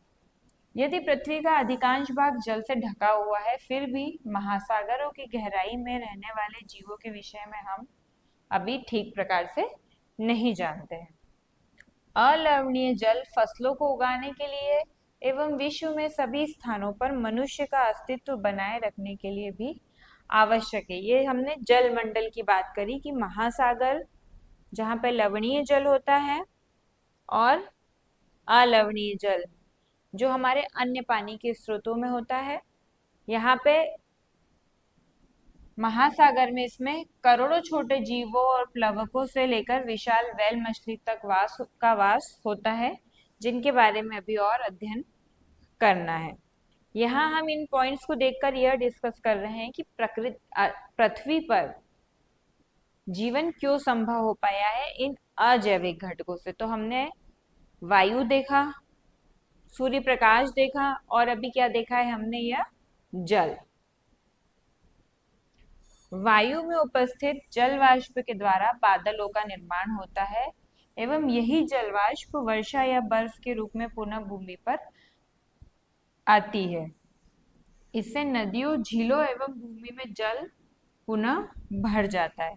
किसी स्थान पर पाए जाने वाले जीवों की प्रजातियों को वर्षा प्रभावित करती है। प्रवाहित वायु मौसम एवं वर्षा के प्रतिरूप को निर्धारित करती है। जैसे हमने पिछले अध्याय में पढ़ा कि प्रभावित वायु की गति, चक्रवात, झंझावात, इन सब के लिए रिस्पॉन्सिबल रहती है और वही वर्षा के प्रतिरूप को निर्धारित करती है। यह सब किसके द्वारा नियंत्रित है या प्रेरित है? यह सब ईश्वर के द्वारा नियंत्रित और प्रेरित रहता है। आगे देखेंगे हम मृदा, चट्टाने एवं खनिज। हम क्या देखते हैं कि पृथ्वी की भूपरपट्टी जिसमें चट्टाने, मृदा एवं खनिजों से बनी हुई है, यह कठोर एवं निर्जीव प्रतीत होती है, परंतु यह जीवन की वृद्धि के लिए एवं जीवित रहने के लिए लगभग सभी आवश्यक वस्तुएं प्रदान करती है। जैसे ये पौधों के उगने के लिए मिट्टी देगी और हमारे प्रयोग में आने वाले कई खनिज तत्व देगी। यह बाह्य परत पारिस्थितिक तंत्र एवं मानव जीवन दोनों के लिए सहायक है।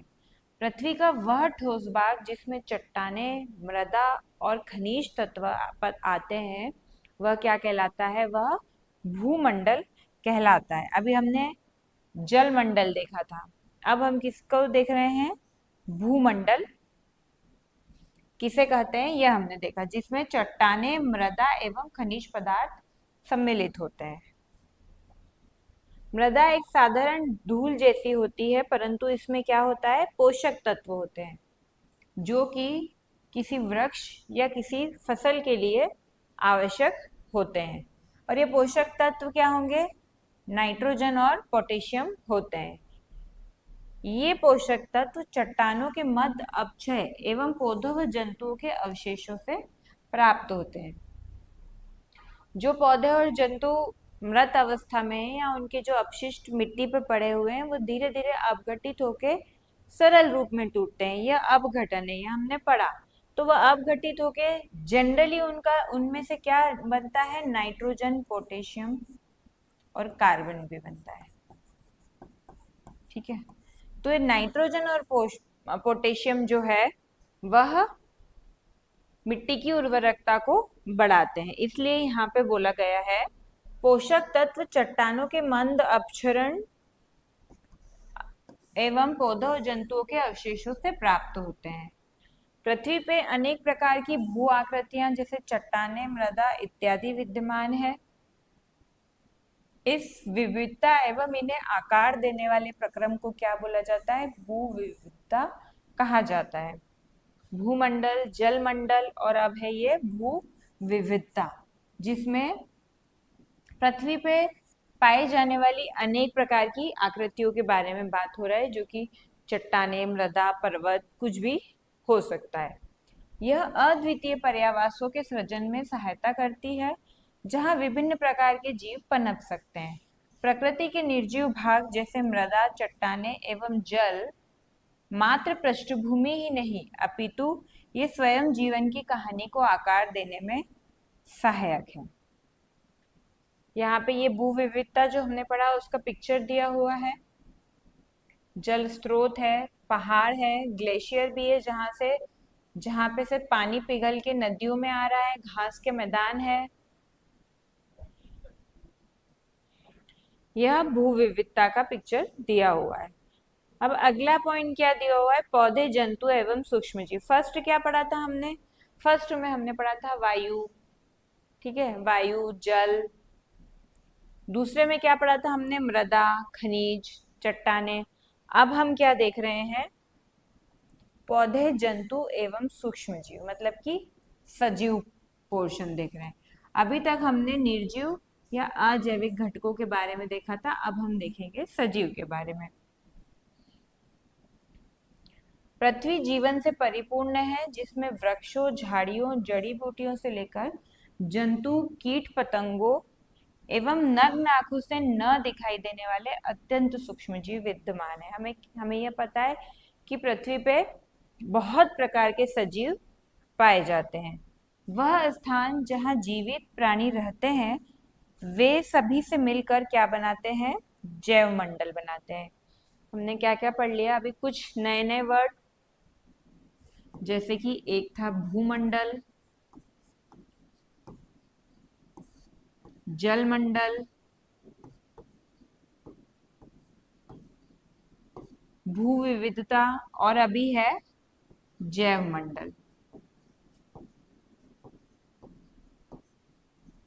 क्या हुआ जैव मंडल, वह स्थान जहाँ जीवित प्राणी रहते हैं और वे सभी मिलकर क्या बनाते हैं, जैव मंडल बनाते हैं। जैव मंडल में पृथ्वी, जल एवं वायु सभी सम्मिलित होते हैं, जहाँ जीवन अपने परिवेश के साथ पारस्परिक क्रिया करता है ताकि वह अपना अस्तित्व बनाकर वृद्धि कर सके। ठीक है, तो जैव मंडल के अंदर उस स्थान पर रहने वाले जीवित, वो पादप हो या पशु जंतु हो, और साथ में वहां की पृथ्वी, जल एवं वायु, वो सभी मिल करके एक जैव मंडल बनाएंगे। जैसा कि हमने पिछले अध्याय 12 में देखा, सामंजस्य के बारे में पढ़ा, वहां पे हमने देखा कि किस प्रकार एक दूसरे पर एवं अपने पर्यावरण पर जैविक और अजैविक घटक किसी पर्यावरण के निर्भर रहते हैं। पौधे प्रकाश संश्लेषण द्वारा अपना भोजन बनाते हैं, जंतु पौधों या अन्य जंतुओं का अपना आहार बनाते हैं, एवं अपघटक क्या करते हैं, अपघटक मत जीवों को विघटित करके पोषक तत्वों को पुनः सरल रूप में तोड़ के मृदा में वापस मिलाते हैं। जीवन को सहारा देने के लिए प्रकृति एक सामूहिक प्रणाली की तरह कार्य करती है। संतुलन का महत्व, प्रकृति, मौसम एवं जीवन के मध्य पृथ्वी एक विशाल सामूहिक परियोजना की भांति है। यह एक विशाल जीवंत प्रणाली है जिसके अंदर भूमि, वायु, जल, जीव जंतु, पादप जगत, सूक्ष्म जीव सभी परस्पर सहायक हैं एवं एक दूसरे को प्रभावित करते हैं। ये सभी वहां पर पारस्परिक क्रिया के द्वारा अपनी उत्तरजीविता को निश्चित करते हैं। यहाँ तक कि किसी एक भाग में होने वाला छोटा सा परिवर्तन भी, जैसे जंगल की कटाई, वर्षा, मृदा, वायु की गुणवत्ता आदि, वहां रहने वाले जंतुओं को प्रभावित कर सकता है। पृथ्वी पर जीवन का अस्तित्व केवल किसी एक कारण से ही नहीं बना हुआ है कि पृथ्वी ग्रह वास ग्रह स्थिति में है, मतलब उसकी सूर्य से दूरी ऐसी है कि वहां जल द्रव रूप में होता है। ये केवल एक ही कारण नहीं है, बल्कि यहाँ अस्तित्व, यहाँ पे जीवन का इसलिए बना हुआ है क्योंकि यहाँ पर सभी तंत्र मिलकर संतुलन बनाए रखते हैं। यह वही संतुलन है जो हमारे ग्रह को रहने योग्य बनाए रखता है। अतः स्वच्छ वायु, जल, मृदा एवं जीवन के सभी रूपों को संरक्षित एवं सुरक्षित रखना हमारे लिए महत्वपूर्ण है। साथ साथ भविष्य के लिए भी पृथ्वी को स्वस्थ बनाए रखना हमारे लिए अनिवार्य है। अगर हम आज से हमारे आसपास के प्रदूषण को या हमारे द्वारा किए गए हस्तक्षेपों को कम नहीं करेंगे तो अभी तो हम संरक्षित नहीं ही कर रहे हैं उसे, और हम भविष्य के लिए भी उसे अस्वस्थ करते जा रहे हैं। जीवन को लुप्त होने से कौन बचाता है? यदि पौधे एवं जंतुओं में जनन न हो तो एक समय पश्चात पृथ्वी से जीवन समाप्त हो जाएगा। यहाँ बोला गया है कि जीवन को लुप्त होने से कौन बचाता है? जनन यह सुनिश्चित करता है कि प्रत्येक प्रकार के जीव का अस्तित्व बना रहे एवं जीवन की निरंतरता भी बने रहे। क्या है वो? जनन। हम यह अपेक्षा करते हैं कि जंतु ऐसी संतति पैदा करेंगे जो उनके समान ही होगी। तो जीवन को लुप्त होने से क्या बचा रहा है? ईश्वर ने जनन प्रक्रिया बनाई है जिससे माता पिता अपने समान ही संतति को उत्पन्न करते हैं और ये प्रक्रम निरंतर चलता रहता है जिससे कि जीवन समाप्त नहीं होता है। अब यहाँ पे बताया गया है कि माता पिता अपने बच्चे को एकल कोशिका से विकसित होने के लिए कुछ आवश्यक अनुवांशिक अनुदेश स्थानांतरित करते हैं। अनुवांशिक अनुदेश जिन्हें हम क्या बोलते हैं? जीन। अनुवांशिक पदार्थ को हम बोलते हैं जीन। अनुवांशिक अनुदेश मतलब संदेश। अनुवांशिक संदेश दिए जाते हैं जो जीन के द्वारा होते हैं, जो प्रत्येक जीवित कोशिका के भीतर संग्रहित होते हैं। सभी जीवित कोशिकाओं में यह जीन उपस्थित रहते हैं जो माता पिता से संतति में यह अनुदेश, अनुवांशिक अनुदेश देते हैं। कुछ अनुदेश कोशिका को यह बताते हैं कि रक्त कैसे बनता है। कुछ कोशिका के अनुदेश उन्हें बताएंगे कि मसल्स कैसे बनते हैं, कुछ बताएंगे कि हड्डियां किस प्रकार से बन रही है। साथ ही इन अनुदेशों से गाय की बच्चियां बड़ी होकर गाय जैसी एवं बिल्ली का बच्चा बड़ा होकर बिल्ली जैसा ही बनता है। परंतु जनन का कार्य केवल एक ही जैसे जीवों को जन्म देना नहीं है, अपितु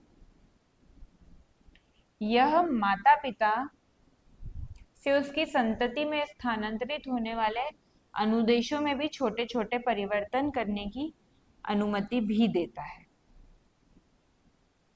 ठीक है, मतलब जनन प्रक्रिया के द्वारा माता पिता से संतति में जो लक्षण ट्रांसफर होते हैं वह धीरे धीरे उसमें कुछ छोटे छोटे परिवर्तन होते हैं इन अनुदेशों के द्वारा, लेकिन ये परिवर्तन सामान्यतः छोटे छोटे रहते हैं। यहाँ पे क्या बताया गया है कि समय के साथ ऊँटों में चर्बी जमा होने और कुबड़ विकसित हो गया जिससे वे मरुस्थल में जीवित रह सके। वैदिक विज्ञान के अनुसार, हमारे प्राचीन वेद के अनुसार यह तथ्य को मिथ्या माना गया है। विकासवाद का अस्तित्व नहीं है। जैसे कि हमने इस अध्याय के शुरू में पढ़ा, ईश्वर ने ऊँटों की रचना ही ऐसी करी है शुरुआत से कि उसमें चर्बी जमा हो और कुबड़ विकसित हो ताकि वह उस वातावरण में रह सके। ऐसे परिवर्तन पीढ़ी दर पीढ़ी नए गुणों को उत्पन्न करते हैं, यहाँ तक कि पूर्ण रूप से नए जीव भी बन सकते हैं। उपयुक्त प्रक्रिया किस प्रकार समानता एवं विभिन्नता को दर्शाती है? समानता क्या है कि एक जंतु अपने समान संतति को जन्म देता है, जैसे एक गाय अपने प्रजाति की बछिया को जन्म देता है। विभिन्नताएं क्या हो गई? कुछ जंतुओं की प्रजातियों के रंग एवं कद में अंतर के कारण उनके गुणों में भी भिन्नताएं होती है। अब वर्तमान विज्ञान इसको क्या बोल रहा है कि यह एक रोचक पहेली, ये क्या है? एक रोचक पहेली दिखाई दे रही है। जनन प्रक्रिया दो प्रकार की होती है। कुछ संतति में अपने सेम वह अपने माता पिता की तरह दिखेगी, और कुछ जंतुओं में संतति जो बनेगी, जो उत्पन्न होगी, उसमें उनके माता पिताओं से हमें विभिन्नताएं दिखाई देती है। अब आगे जनन प्रक्रिया हम देखते हैं। जनन प्रक्रिया दो प्रकार की होती है। प्रथम वह जिसमें संतति लगभग अपने माता पिता जैसी दिखाई देती है, एवं द्वितीय वह जिसमें वह अपने माता पिता से कुछ भिन्नता लिए हुए दिखती है। अलैंगिक जनन में एकल जनक द्वारा नए जीवों को जन्म दिया जाता है। दो प्रकार के जनन हुए।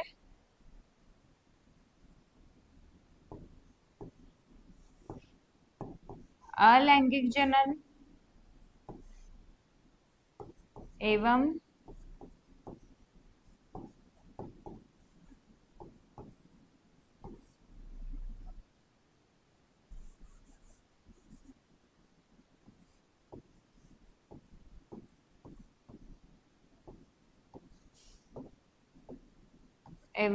लैंगिक जनन। तो अलैंगिक जनन में क्या होता है, इसके अंदर एकल जनक के द्वारा ही नई संतति का उत्पत्ति होती है। और लैंगिक जनन में क्या होगा, इसमें दो पेरेंट्स चाहिए होते हैं, इसमें दो जनक की जरूरत होती है। अलैंगिक जनन जो पूर्णतः जनक के समान होंगे, ऐसी नई संतति बनेगी एकल जनक के द्वारा। लैंगिक जनन में दो जनकों के अनुदेश मिलकर ऐसी संतति उत्पन्न करते हैं जो किसी भी जनक के समान नहीं होती। ऐसी संतति दोनों जनक के गुणों को साझा करती है। अब यहाँ पर एकल ही जनक है, एकल जनक है, तो जो अनुदेश मिल रहे हैं, जो अनुवांशिक पदार्थ मिल रहा है, जिसे हमने क्या नाम दिया है, जीन नाम दिया है, वह एक ही जनक का है, तो संतति में सेम आ जाएगा वह। अब लैंगिक जनन में क्या होगा कि ये एक पेरेंट के जीन, फिर ये दूसरे पेरेंट के जीन मिलकर क्या बनाएंगे, दोनों से ही डिफरेंट दिखने वाली या लगने वाली संतति। क्योंकि यह दोनों के जीन यहाँ पे मिल गए हैं, इसलिए एक नए प्रकार का मनुष्य से मनुष्य की ही उत्पत्ति होगी, कुत्ते से कुत्ते की ही उत्पत्ति होगी, लेकिन उनमें रंग रूप कद में विभिन्नताएं होंगी। अनेक पीढ़ियों के पश्चात ये छोटी छोटी विभिन्नताएं मिलकर बड़ी विभिन्नताओं युक्त नए जीवों के नए रूपों को जन्म देती है। अब हम पौधों में देखते हैं कि पौधों में जनन किस प्रकार का होता है। पौधों में जनन अलैंगिक जनन होता है, जिसकी हमने बात करी अभी। पौधों के किसी भी भाग से, जैसे कि तना, पत्ती, जड़ को मृदा में रोप दिया जाता है, तब पौधे जनन कर सकते हैं। इस प्रकार के जनन को क्या बोला जाता है, कायिक प्रवर्धन।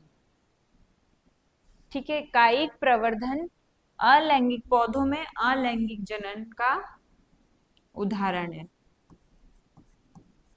अलैंगिक जनन पौधों में कायिक प्रवर्धन के द्वारा होता है, जिसमें हम तना, पत्ती या जड़ को मृदा में रोप देते हैं तो नया पौधा निर्माण हो जाता है। जैसे कि हम उदाहरण ले सकते हैं मनी प्लांट का। मनी प्लांट की टहनी को अगर हमने तोड़ के मिट्टी में लगा दिया है तो वहां पे फिर नया मनी प्लांट का पौधा तैयार हो जाएगा। इसी प्रकार हम आलू को अगर मिट्टी में डाल देंगे, रोपित कर देंगे, तो वहां पे भी आलू का पौधा तैयार हो जाता है। यह अलैंगिक जनन पौधों में है। किस प्रकार का है, वो भी कायिक प्रवर्धन। आगे देखेंगे, वही बात करिए कि मनी प्लांट और आलू का कायिक प्रवर्धन दिखाया है यहाँ पे। ये आलू को जमीन में रोपित कर दिया है, नया पौधा यहाँ पे निकल आया। इसी को प्रैक्टिकल रूप में करने के लिए बोला गया है कि इन्हें हम आलू के पौधे को, मनी प्लांट को और अदरक को, तीनों को हम मिट्टी में रोपित कर दे, और अब हम नोट करें कि तीनों में से कौन सा पौधा में से कोपल बाहर सबसे पहले आई, सबसे पहले पत्तियां किस में आना स्टार्ट हुई। तो ये जनरल एक केस स्टडी है। आगे हम देखेंगे अलैंगिक प्रजनन के बारे में बताया है, और पौधे में ही नहीं होता अलैंगिक जनन, यह होता है सूक्ष्म जीवों और जंतुओं में भी अलैंगिक जनन होता है। अभी हमने बात करी थी प्रजनन के दो प्रकार, अलैंगिक जनन और लैंगिक जनन। अलैंगिक जनन जो एक पेरेंट से ही होगा, एक जनक से ही होगा, जैसे कि उदाहरण लिया था हमने पौधे में। तो पौधे में जो अलैंगिक जनन हो रहा है वो किस प्रकार से हो रहा है, वो हो रहा है कायिक प्रवर्धन। ठीक है, ये किस में हो रहा है, ये पौधों में हो रहा है। अब हम आगे देखेंगे कि अलैंगिक जनन केवल पौधों में ही नहीं होता, यह कुछ सूक्ष्म जीवों और जंतुओं में भी होता है, जैसे कि उदाहरण के लिए जीवाणु एवं अमीबा। ये क्या है, ये एक कोशिकीय जीव हैं, और इनमें अलैंगिक प्रजनन कैसे होगा, ये विभाजित होकर दो समान जीवों में बढ़ जाते हैं। दूसरा उदाहरण है एक जंतु हाइड्रा। इसके शरीर पे, इस पे क्या होता है, मुकुलन हो जाता है, बडिंग हो जाती है, और ये मुकुल से एक नया जीव बन जाता है। एक और उदाहरण है प्लेनेरिया, जिसका यहाँ पे डायग्राम दिया हुआ है। प्लेनेरिया एक प्रकार का चपटा कृमि है, फ्लैट वर्म है ये, जो अपने शरीर के किसी भी खंड से एक नया कृमि विकसित कर लेगा। अगर हमने इसे ऐसे तोड़ दिया है तो ये दोनों अलग अलग,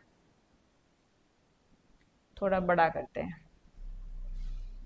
ठीक है, अलैंगिक प्रजनन में यहाँ पे, हाँ यहाँ पे प्लेनेरिया का उदाहरण दिया गया है। यह अलैंगिक जनन से, जिसे हम पुनर्जनन भी बोलते हैं, उसके द्वारा अगर प्लेनेरिया को हम इस तरह लंबवत दो भागों में बांट देंगे तो यह दो नए जीवों में परिवर्तित हो जाएगा। अगर हमने इसको यहाँ इसके शीर्ष पार्ट पे काट दिया तो शीर्ष से एक ही नया जीव यहाँ पर डेवलपमेंट हो गया, एक ही नया जीव बन गया, और ये जो पीछे का पोर्शन था इसका, ये यहाँ पे है, और यहाँ पे ये एक नया जीव बन गया, मतलब इसका शीर्ष पार्ट बन गया, तो ये एक और नया जीव बन गया। मतलब कहने का मतलब है कि प्लेनेरिया के अगर हमने यहाँ पे दो टुकड़े करे हैं तो उन दो टुकड़ों से दो नए जीव बन जाएंगे, जिसमें शीर्ष प्रेजेंट था, बाकी बॉडी का पार्ट नहीं है, वहां बाकी बॉडी का पार्ट बन जाएगा, और जिसमें बाकी बॉडी का पार्ट है वहां शीर्ष नहीं था, वहां पे शीर्ष बन जाएगा। इस प्रकार से यहाँ पे दो नए जीव बन जाएंगे। यह प्लेनेरिया में पुनर्जनन की क्षमता होती है। पुनर्जनन, हाइड्रा में हमने क्या देखा, हाइड्रा में हमने देखा क्या होता है, हाइड्रा में मुकुलन होता है और दो नए हाइड्रा बन जाते हैं। अब अमीबा में क्या होगा, अमीबा में विखंडन होगा।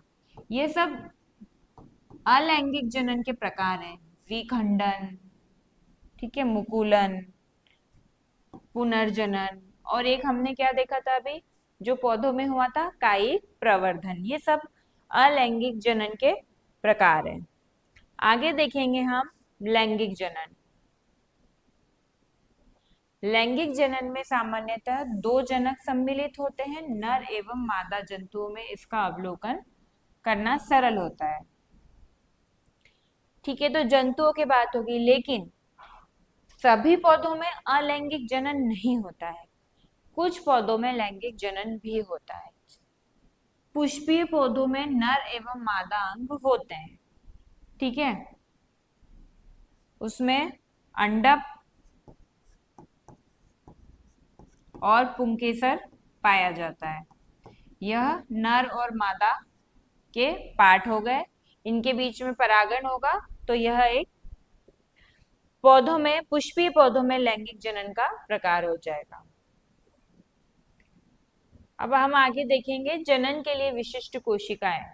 ये हम क्या अध्ययन कर रहे हैं, हम देख रहे हैं कि पृथ्वी पे जीवन की निरंतरता को बनाए रखने के लिए क्या जरूरी था, तो वो क्या जरूरी था, जनन था। जनन के लिए हम विशिष्ट कोशिकाएं देखेंगे कि यदि माता पिता दोनों अपने अनुवांशिक पदार्थ नए जीवों में डालते हैं, तो मान लीजिए एक एक्स इसका माता का और एक एक्स पिता का, ये अनुवांशिक पदार्थ के सेट हो गए, तो यहाँ पे कितना हो जाना चाहिए, 2x। ठीक है, अब एक में 2x हो गए, मान लीजिए यह मादा है। अब अगली पीढ़ी में क्या होगा, ये 2x फिर एक 2x के साथ मिलेंगे, तो नए कितने बन जाएंगे, मतलब बनेगा एक ही, लेकिन उनमें अनुवांशिक पदार्थ अब कितना हो गया, 4x हो गया। तो क्या ये पॉसिबल है? ऐसा होते जाएगा तो बहुत बढ़ता जाएगा। इस प्रकार से ईश्वर ने इसके लिए भी एक प्रक्रम फिक्स किया हुआ है। इसमें क्या होता है कि नए जीवों में अनुवांशिक अनुदेश दुगने नहीं होते हैं। ऐसा नहीं होता है क्योंकि प्रत्येक जनक विशिष्ट जनन कोशिकाएं बनाता है, जिन्हें हम क्या बोलते हैं, युग्मक बोलते हैं। इन युग्मकों में जनक के अनुवांशिक पदार्थ का आधा भाग ही होता है। जनन हर प्रकार की कोशिकाओं से नहीं होता है, वह जनन कोशिकाओं के द्वारा ही होता है, जो क्या बनाते हैं, युग्मक बनाते हैं, जिन्हें हम गैमेट्स बोलते हैं। ठीक है, और इन युग्मकों में वह अनुवांशिक पदार्थ कितना होता है, आधा भाग ही होता है। जब नर एवं मादा युग्मक मिलते हैं तो एक नई कोशिका बनाते हैं, जिससे प्रत्येक जनक से क्या क्या प्राप्त हो रहा है, हमें आधे आधे प्राप्त हो रहे हैं, आधा आधा जनक अनुवांशिक पदार्थ प्राप्त हो रहा है, तो मिल के क्या बन जाएगा, वह एक पूरा सेट बन जाता है। यही प्रक्रिया कंटिन्यू चलती रहती है, इसीलिए अनुवांशिक पदार्थ का सेट हमेशा एक ही बना हुआ है, ये कभी भी पीढ़ी दर पीढ़ी बढ़ता नहीं जाता है। संतान पूर्ण रूप से अपने माता पिता के समान नहीं दिखाई देती, यहाँ तक कि एक ही परिवार के भाई बहन भी एक दूसरे से भिन्न दिख सकते हैं, क्योंकि संतति माता पिता से युग्मकों द्वारा अनुवांशिक अनुदेश प्राप्त करते हैं। प्रत्येक युग्मक में आंखों के रंग, बालों के प्रकार आदि लक्षणों के लिए अलग अलग अनुदेश होते हैं। ठीक है, दोनों में, माता में भी एक सेट होता है और इसमें भी एक सेट होता है। जब भी शुक्राणु एवं अंडाणु मिलकर शिशु का निर्माण करते हैं, तो इन अनुदेशों का मिलन हो जाता है। इधर से भी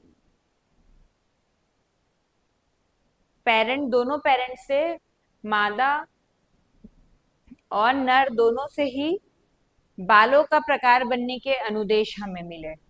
अब वहां क्या करेंगे, संतति में दोनों अलग अलग तो बनेंगे नहीं कि दोनों अलग अलग प्रकार से व्यक्त हो जाएं, दोनों तरह के बाल हो जाएं, नहीं, वह दोनों मिलकर एक नए प्रकार का निर्माण करते हैं। इसीलिए संतति में यह जो सामान्य परिवर्तन रहते हैं, जैसे बालों का अलग दिखना, त्वचा के रंग का अलग दिखना, आंखों का अलग दिखना, यह प्रक्रिया होती है। इसीलिए बोला जाता है कि प्रत्येक बच्चा अद्वितीय होता है या प्रत्येक मनुष्य अद्वितीय होता है। आगे देखेंगे हम पौधों में लैंगिक जनन। यह एक पुष्प है, अभी हमने देखा कि पुष्पीय पौधों में लैंगिक जनन होता है। ठीक है, तो ये एक पुष्प है, यह बीजांड है, ये जो संरचना है बीजांड है, और यह है परागकोश।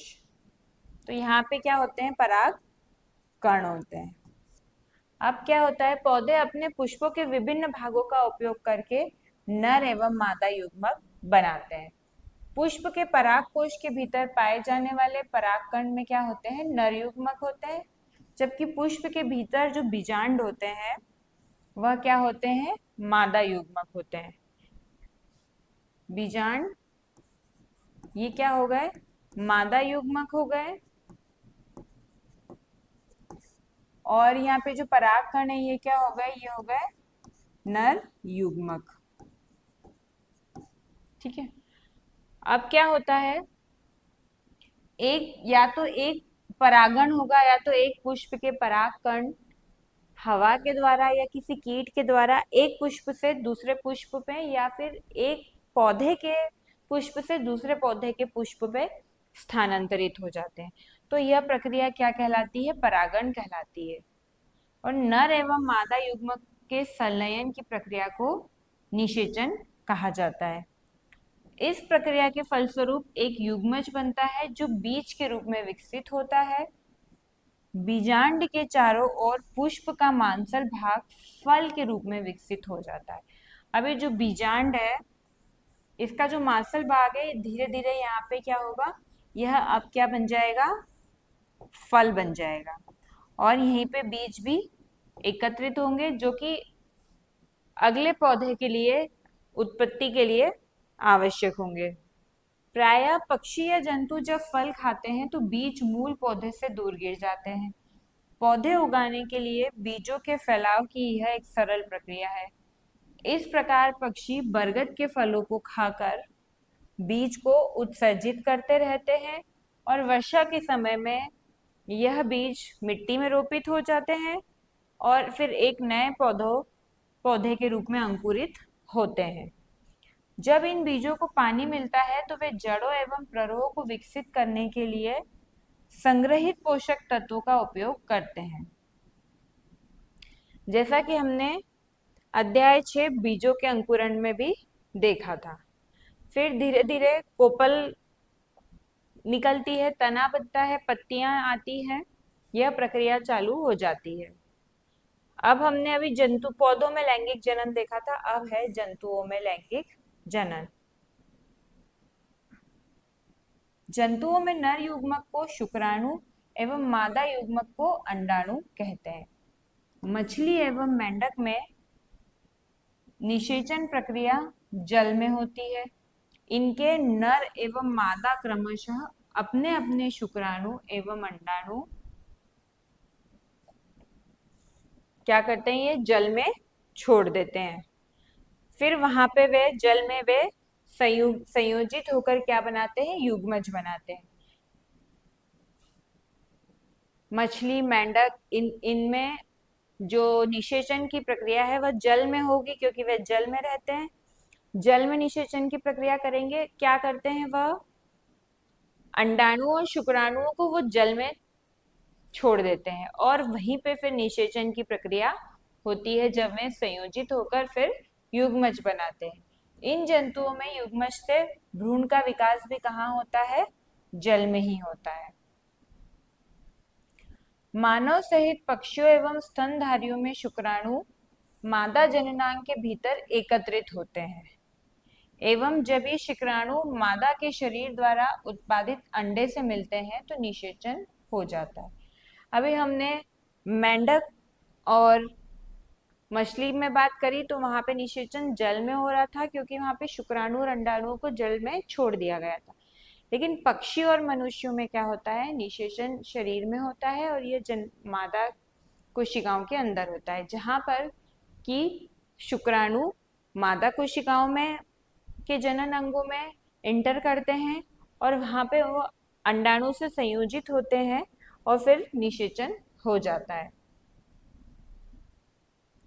पक्षियों में निषेचित अंडा युग्मज मादा द्वारा दिया जाता है। अंडा देने के पश्चात उसको सेने की प्रक्रिया होती है। पक्षियों में अंडा सेने की प्रक्रिया होती है। इसमें युग्मज का भ्रूण में विकास हो जाता है। यह विचारणीय है कि प्रत्येक अंडे में मादा को इतना खाद्य पदार्थ भरना पड़ता है कि यह खाद्य पदार्थ भ्रूण के विकास हेतु तब तक के लिए पर्याप्त हो जाए जब तक कि उस अंडे से संतति बाहर ना आए। यहाँ पे युग्मज का बनना बताया गया है जो भी हमने बात करी थी। यह शुक्र कोशिका है, शुक्राणु है ये, और यह अंडाणु है। यह दोनों का जब संयोजन हुआ तो क्या बना? युग्मज बना। अब यह धीरे धीरे परिवर्तित होकर पोषण पदार्थों का ग्रहण कर परिवर्तित होकर भ्रूण में परिवर्तित हो जाएगा जो कि फिर संतति कोशिका में परिवर्तित हो जाता है। इसकी बहुत सारी स्टेजेस होती हैं यह परिवर्तन होने की, जिसे आप बड़ी कक्षाओं में पढ़ेंगे। पृथ्वी पर जीवन को क्या खतरे हैं, इसके पहले हम ये एक बात और देखते हैं। ये जो अभी हमने इंटरनल फर्टिलाइजेशन की बात करी, निषेचन की बात करी, यह भ्रूण निषेचन होने के पश्चात भी या तो संतति डायरेक्ट जैसे मनुष्यों में होता है, डेवलप्ड संतति के रूप में डिलीवर होती है, या फिर अंडों के रूप में होती है जैसे कि पक्षियों में होती है। फिर वह अंडे की सेने की प्रक्रिया होती है उसमें, और फिर उस अंडे से नई संतति बाहर आती है। पृथ्वी पर जीवन को क्या खतरे हैं? बहुत सारे पॉइंट्स में अभी हम ये बात डिस्कस करते हुए आ रहे हैं कि ईश्वर ने पृथ्वी का निर्माण बहुत ही व्यवस्थित एक प्रक्रम में किया हुआ है। हर चीज हमारे सदुपयोग के लिए बनाई हुई है, लेकिन मनुष्य निरंतर अत्यधिक दोहन और अनुचित दोहन करके और अनुचित संसाधनों का प्रयोग करके इसे प्रदूषित बना रहा है, जिसके कारण पृथ्वी पर जीवन को खतरा होता जाएगा, जीवन पे खतरा बढ़ता जाएगा। जैसा कि हम जानते हैं कि पृथ्वी पर जीवन सजीव और निर्जीव वस्तुओं की पारस्परिक क्रिया से, यह हमने अभी देखा, पारिस्थितिक तंत्र में भी देखा और पृथ्वी की विशेषता में भी देखा कि जीवन यहाँ पर कंटिन्यू क्यों है, क्योंकि यहाँ पर सजीव एवं निर्जीव वस्तुओं परस्पर संतुलन पर निर्भर है। परंतु मानवीय गतिविधियां इस संतुलन को बिगाड़ रही है। यहाँ तक कि वैश्विक तापमान, ऑक्सीजन का स्तर अथवा ओजोन परत में अंश मात्र भी परिवर्तन जीवन के लिए गंभीर संकट बन सकता है, जीवन के लिए गंभीर संकट बनता जा रहा है। वर्तमान में हमारे समक्ष सबसे बड़ी पर्यावरणीय चुनौतियां हैं, जैसे जलवायु परिवर्तन, जैव विविधता का हनन, प्रदूषण, जिनका हम सामना करते जा रहे हैं। कोयला एवं तेल जैसे जीवाश्म ईंधन को जलाने से कार्बन डाइऑक्साइड एवं मीथेन जैसी हरित गृह गैसें उत्सर्जित होती हैं। ये गैसें वातावरण को अत्यधिक गर्मी को रोक लेती है, जिससे कि क्या हो रहा है, वैश्विक तापमान हो रहा है। इसका एक और कारण हमने वैदिक विज्ञान के द्वारा देखा कि जब हम पृथ्वी से कोयला, तेल और क्रूड ऑयल को निकालते जा रहे हैं, जो कि जिसका निर्माण किस लिए है, वो पृथ्वी के अंदर क्यों है, पृथ्वी के तापमान को कंट्रोल करने के लिए, उसे ठंडा बना के रखने के लिए। अब हम उसे भी निकालते जा रहे हैं और बाहर निकाल के इन्हें जलाते भी जा रहे हैं, जिससे कि कार्बन डाइऑक्साइड और मीथेन जैसी गैसें वातावरण में हो रही है, हमारे वायुमंडल में बढ़ती जा रही है, और यह गैसें ऊष्मा को बाहर जाने नहीं देती वातावरण से, वहीं पे रोक के रखती है, अवशोषित कर लेती हैं, जिसके कारण कि तापमान में वृद्धि होती जा रही है। तापमान में थोड़ी सी वृद्धि होने पर हिम छत्रक पिघल सकते हैं और समुद्र का जल स्तर भी बढ़ सकता है। जल स्तर बढ़ने से कई समुद्र तटीय शहरों में बाढ़ आ सकती है और मौसम में भी बड़े परिवर्तन की स्थिति बन सकती है।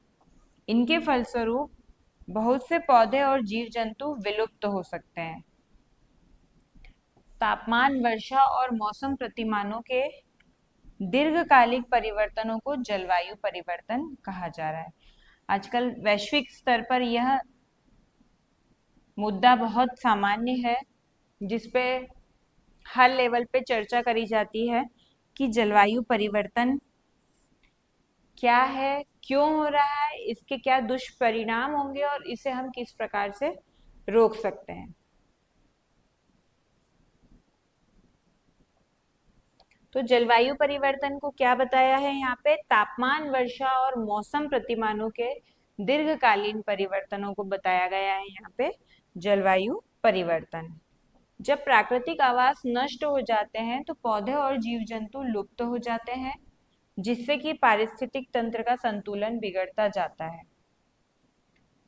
जैसा कि हमने पिछले अध्याय में देखा था कि यदि घास समाप्त हो जाएगी तो हिरण, खरगोश, टिड्डे, जिनका भोजन ही घास है, वे अपने अस्तित्व के लिए संघर्ष करेंगे। शाकाहारी जीवों के बिना शिकारी पशु जैसे बाघ, लोमड़ी को भी अपना भोजन प्राप्त नहीं होगा। तो इस प्रकार से पारिस्थितिक तंत्र में हर एक घटक, हर एक स्तर की महत्वपूर्ण भूमिका होती है। अगर उसमें से एक स्तर भी कम हुआ, एक घटक भी कम हुआ, तो पूरा पारिस्थितिक तंत्र और उसका संतुलन बिगड़ जाता है। प्रदूषण इस समस्या को और बढ़ा देता है। कारखानों, वाहनों और ईंधन जलने से उत्पन्न होने वाला वायु प्रदूषण मानव और प्रकृति दोनों को क्षति पहुंचा रहा है। इससे श्वास संबंधी समस्याएं हो रही है, फसलों को ह्रास हो रहा है, धूमकोहरा का बन रहा है और अम्ल वर्षा जैसी समस्याएं उत्पन्न हो रही है। जलवायु परिवर्तन कई रूपों को प्रभावित करता है, जैसे कि फसलों की वृद्धि एवं जल आपूर्ति से लेकर वन्य जीवों का पर्यावास एवं मानव स्वास्थ्य तक। जलवायु परिवर्तन ने बहुत सारी चीजों को अफेक्ट कर रहा है। सही सही टाइम समय पे बारिश नहीं आना, तापमान का बढ़ना, अत्यधिक चक्रवातों का आना, अत्यधिक वर्षा होना या कहीं पे कम वर्षा होना। तो इस प्रकार से इन कारणों से बहुत सारी चीजें अफेक्ट हो रही है, जैसे फसलों की वृद्धि, जल की आपूर्ति, वन्य जीवों का पर्यावास और उनकी उत्तरजीविता और मानव स्वास्थ्य, इन सभी पर क्या हो रहा है, प्रतिकूल प्रभाव पड़ रहा है। पृथ्वी पर जीवन की सुरक्षा हेतु हमें प्रदूषण को कम करने और स्वच्छ ऊर्जा का उपयोग करने एवं बुद्धिमत्तापूर्ण विकल्प चुनने की आवश्यकता है। पृथ्वी पर जीवन परस्पर आधारित प्राकृतिक प्रणालियों के पारस्परिक सहज संतुलन से पल्लवित होता है। यह हमने पारिस्थितिक तंत्र में पढ़ा कि पृथ्वी पे हर एक पारितंत्र का अपना एक संतुलन है और अपना एक प्रक्रम है। हम जब तक उसमें हस्तक्षेप नहीं करेंगे किसी भी प्रकार से, प्रत्यक्ष या अप्रत्यक्ष प्रकार से, तब वह पृथ्वी पर जीवन निरंतर चलता रहेगा। लेकिन जहां हमने हस्तक्षेप स्टार्ट कर दिया, जैसे कि फैक्ट्रियों को बना के बड़ी बड़ी, जिससे धुआं निकल रहा है, वायु प्रदूषण हो रहा है, रसायन नदियों में बह रहा है, जल प्रदूषण हो रहा है, टेम्परेचर भी बढ़ रहा है। इस प्रकार से ये पारिस्थितिक तंत्र पूरी तरह से डिस्टर्ब होता जा रहा है। यह संतुलन मानवीय गतिविधियों में वृद्धि के कारण संकट में है, जैसे कि वायु में ऑक्सीजन, वायुमंडल में ओजोन और पृथ्वी के तापमान में आंशिक कमी अथवा वृद्धि से पृथ्वी पर संपूर्ण जीवन संकटग्रस्त हो सकता है। इसीलिए अभी हमने कुछ देर पहले बात करी कि हमें सबसे प्राथमिक तौर पे खेती के प्रारूप को बदलना चाहिए। हमें जैविक खेती की ओर बढ़ना चाहिए, जहां हमें रासायनिक उर्वरकों का और रासायनिक पीड़क नाशकों का प्रयोग बंद करना चाहिए। यह सबसे फर्स्ट स्टेज होगी, क्योंकि हमारे प्राचीन ग्रंथों में ऐसे बहुत से उपाय दिए हुए हैं जिसके द्वारा हम जैविक खाद का निर्माण करके भी हमारी जो उत्पादकता है उसको बढ़ा सकते हैं। और तो प्रदूषण दूसरे भी कम करना है, कंट्रोल करना है। ये सब कैसे होगा? हमें मितव्ययिता के साथ और समझदारी से काम लेना होगा और वैदिक विज्ञान का आचरण करना होगा। ये तभी सब बातें संभव हो पाएगी। आपके संज्ञान में क्या दिया है आगे कि विश्व के कई देशों ने पर्यावरण संरक्षण के लिए वैश्विक समझौते किए। मॉन्ट्रियल प्रोटोकॉल, एक यह रूल मॉन्ट्रियल प्रोटोकॉल बना जो 1987 में बना था। उसमें बोला गया कि क्लोरोफ्लोरोकार्बन जैसे कई ऐसे हानिकारक रासायनिक पदार्थ हैं जिनके उत्सर्जन को घटाने की बहुत आवश्यकता है, क्योंकि इस प्रकार के पदार्थ हमारी ओजोन परत को दिन प्रतिदिन क्षतिग्रस्त करते जा रहे हैं। अगर ओजोन परत क्षतिग्रस्त हो गई तो सूर्य से आने वाली पराबैंगनी किरणें पृथ्वी तक पहुंचेगी, जो हमारे लिए बहुत हानिकारक है। फिर उसके बाद पृथ्वी शिखर सम्मेलन हुआ, जो कि 1992 में हुआ। उसमें जलवायु परिवर्तन एवं जैव विविधता के अंतरराष्ट्रीय प्रयासों का नेतृत्व किया गया। इसके पश्चात क्योटो प्रोटोकॉल आया 2005 में, देखिए 1992 में एक शिखर सम्मेलन हुआ, पृथ्वी नाम दिया जिसे। उस पे किस टॉपिक पे उस पे वहां पे चर्चा हुई, कुछ डिसीजन लिए जिस पे चिंता व्यक्त की गई? जलवायु परिवर्तन, 1992 में। आज तक भी हम जलवायु परिवर्तन या जो जलवायु में हमारे हमारे वातावरण में जो प्रदूषण हो रहा है उस पे कंट्रोल हम नहीं कर सके हैं, क्योंकि हमने व्यक्तिगत रूप से प्रदूषणों को कम करने के किसी भी प्रकार के प्रयासों को नहीं अपनाया है। पेरिस समझौता हुआ एक 2015 में, वहां पे भी क्या बोला कि हरित गृह गैसों के उत्सर्जन को कम करने के लिए प्रतिबद्धता ली गई वहां पे, कि हम ऐसी गैसों को का ऐसे हमारे बिजनेस प्लान्स हो या ऐसी हमारी फैक्ट्रियां या किसी भी प्रकार का कार्य हो जिससे हरित प्रभाव गैसों का, हरित ग्रह वाली गैसें का उत्सर्जन ना हो, जिससे कि हम क्या होगा, वैश्विक तापमान को कम कर सके, जो ग्लोबल वार्मिंग बढ़ रही है हम उसको कम कर सके। देखिए वही बात बताई गई है, ये 2015 में भी बात हुई थी, परंतु 2025 तक भी विश्व इस लक्ष्य को प्राप्त नहीं कर सका है, नहीं नहीं कर भी नहीं पाएगा, क्योंकि जिस प्रकार से हमने वर्तमान विज्ञान विज्ञान के द्वारा कई हमने हम जिनको बोलते हैं ना, हमने बहुत डेवलपमेंट कर लिया है, हमने बहुत ये सुधार कर लिया है, लेकिन कहीं ना कहीं ये जो हम डेवलपमेंट कर रहे हैं ये हमारी प्राकृतिक संपदाओं को प्रदूषित कर रहे हैं। जब तक इन पे हम कंट्रोल नहीं करेंगे तब तक हम ये लक्ष्य को प्राप्त नहीं कर पाएंगे। जलवायु परिवर्तन के और अधिक दुष्प्रभावों से बचने के लिए अभी अत्यधिक प्रयास करने की आवश्यकता है। जल एवं मृदा प्रदूषण जीवन के लिए गंभीर संकट है। कारखानों, खेतों एवं प्लास्टिक का कचरा जलीय जीवन को हानि पहुंचाते हैं एवं जल को प्रदूषित करते हैं। अत्यधिक मात्रा में उर्वरकों का प्रयोग एवं अपशिष्ट का असुरक्षित निपटान मृदा को प्रदूषित करता है, जिससे फसलों की पैदावार घटती है और जो फसल हमें मिलती है, जो अनाज हमें मिलती है, वो भी कैसा मिलता है? अस्वस्थ, अच्छी गुणवत्ता का नहीं मिलता है, एवं खाद्य श्रृंखला के द्वारा हानिकारक पदार्थ फैल जाते हैं। इनसे बचाव के लिए उत्कृष्ट अपशिष्ट प्रबंधन एवं संधारणीय कृषि पद्धतियों की आवश्यकता है। हमने अभी क्या देखा कि पृथ्वी की सभी प्रणालियां, जैसे कि जलमंडल, भूमंडल, वायुमंडल, जैव मंडल, यह सभी एक दूसरे से संबंधित है। इनमें से किसी एक को भी कोई क्षति होती है या प्रदूषण होता है तो दूसरा अपने आप क्षति हो जाती है और प्रदूषण हो जाता है। जलवायु संरक्षण से तात्पर्य है सौर ऊर्जा, पवन ऊर्जा जैसे नवीकरणीय ऊर्जा का उपयोग कर हरित गृह गैसों के उत्सर्जन को कम करना, पर्यावरण के अनुकूल यातायात के साधनों का चयन करना और ऊर्जा के उत्कृष्ट उपयोग पर ध्यान देना। साथ ही हमें जैव विविधता को भी सुरक्षित रखना होगा। प्राकृतिक संसाधनों का सतत उपयोग करने में स्थानीय समुदाय महत्वपूर्ण भूमिका निभा सकते हैं। जैसे कि हमने बात करी कि अभी हम 2005 में पृथ्वी नाम से शिखर सम्मेलन हुआ था जिसपे ग्लोबल वार्मिंग के बारे में बात की गई थी, ठीक है, जो हमारे पर्यावरण का तापमान निरंतर बढ़ रहा है उसके बारे में बात हुई और जलवायु परिवर्तन के बारे में बात हुई। जो लक्ष्य वहां तब रखा गया था वो आज तक भी हम उस लक्ष्य को, उस सुधार को हम नहीं पा सके हैं, पूरा विश्व मिलके नहीं पा सका है। तो उसका रीजन क्या है कि हमें व्यक्तिगत तौर पे भी हमारे जीवन यापन के तरीके में सुधार लाना पड़ेगा। प्राकृतिक संसाधनों के उपयोग को, जो अनुचित संसाधन है उसके प्रयोग को, इन सभी को हमें कंट्रोल करना होगा।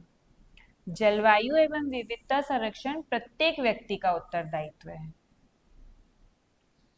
उदाहरण के लिए कपड़ा एवं प्लास्टिक जैसी वस्तुओं का पुनः उपयोग करें, सुधार करें और पुनर्चक्रण करें। ऊर्जा और जल की बचत जैसी छोटी छोटी पहल भी इसमें बड़ा योगदान दे सकती है। पृथ्वी पर जीवन को बनाए रखने के लिए स्थानीय समुदाय से लेकर वैश्विक नेताओं तक हम सभी को कार्य करने की आवश्यकता है।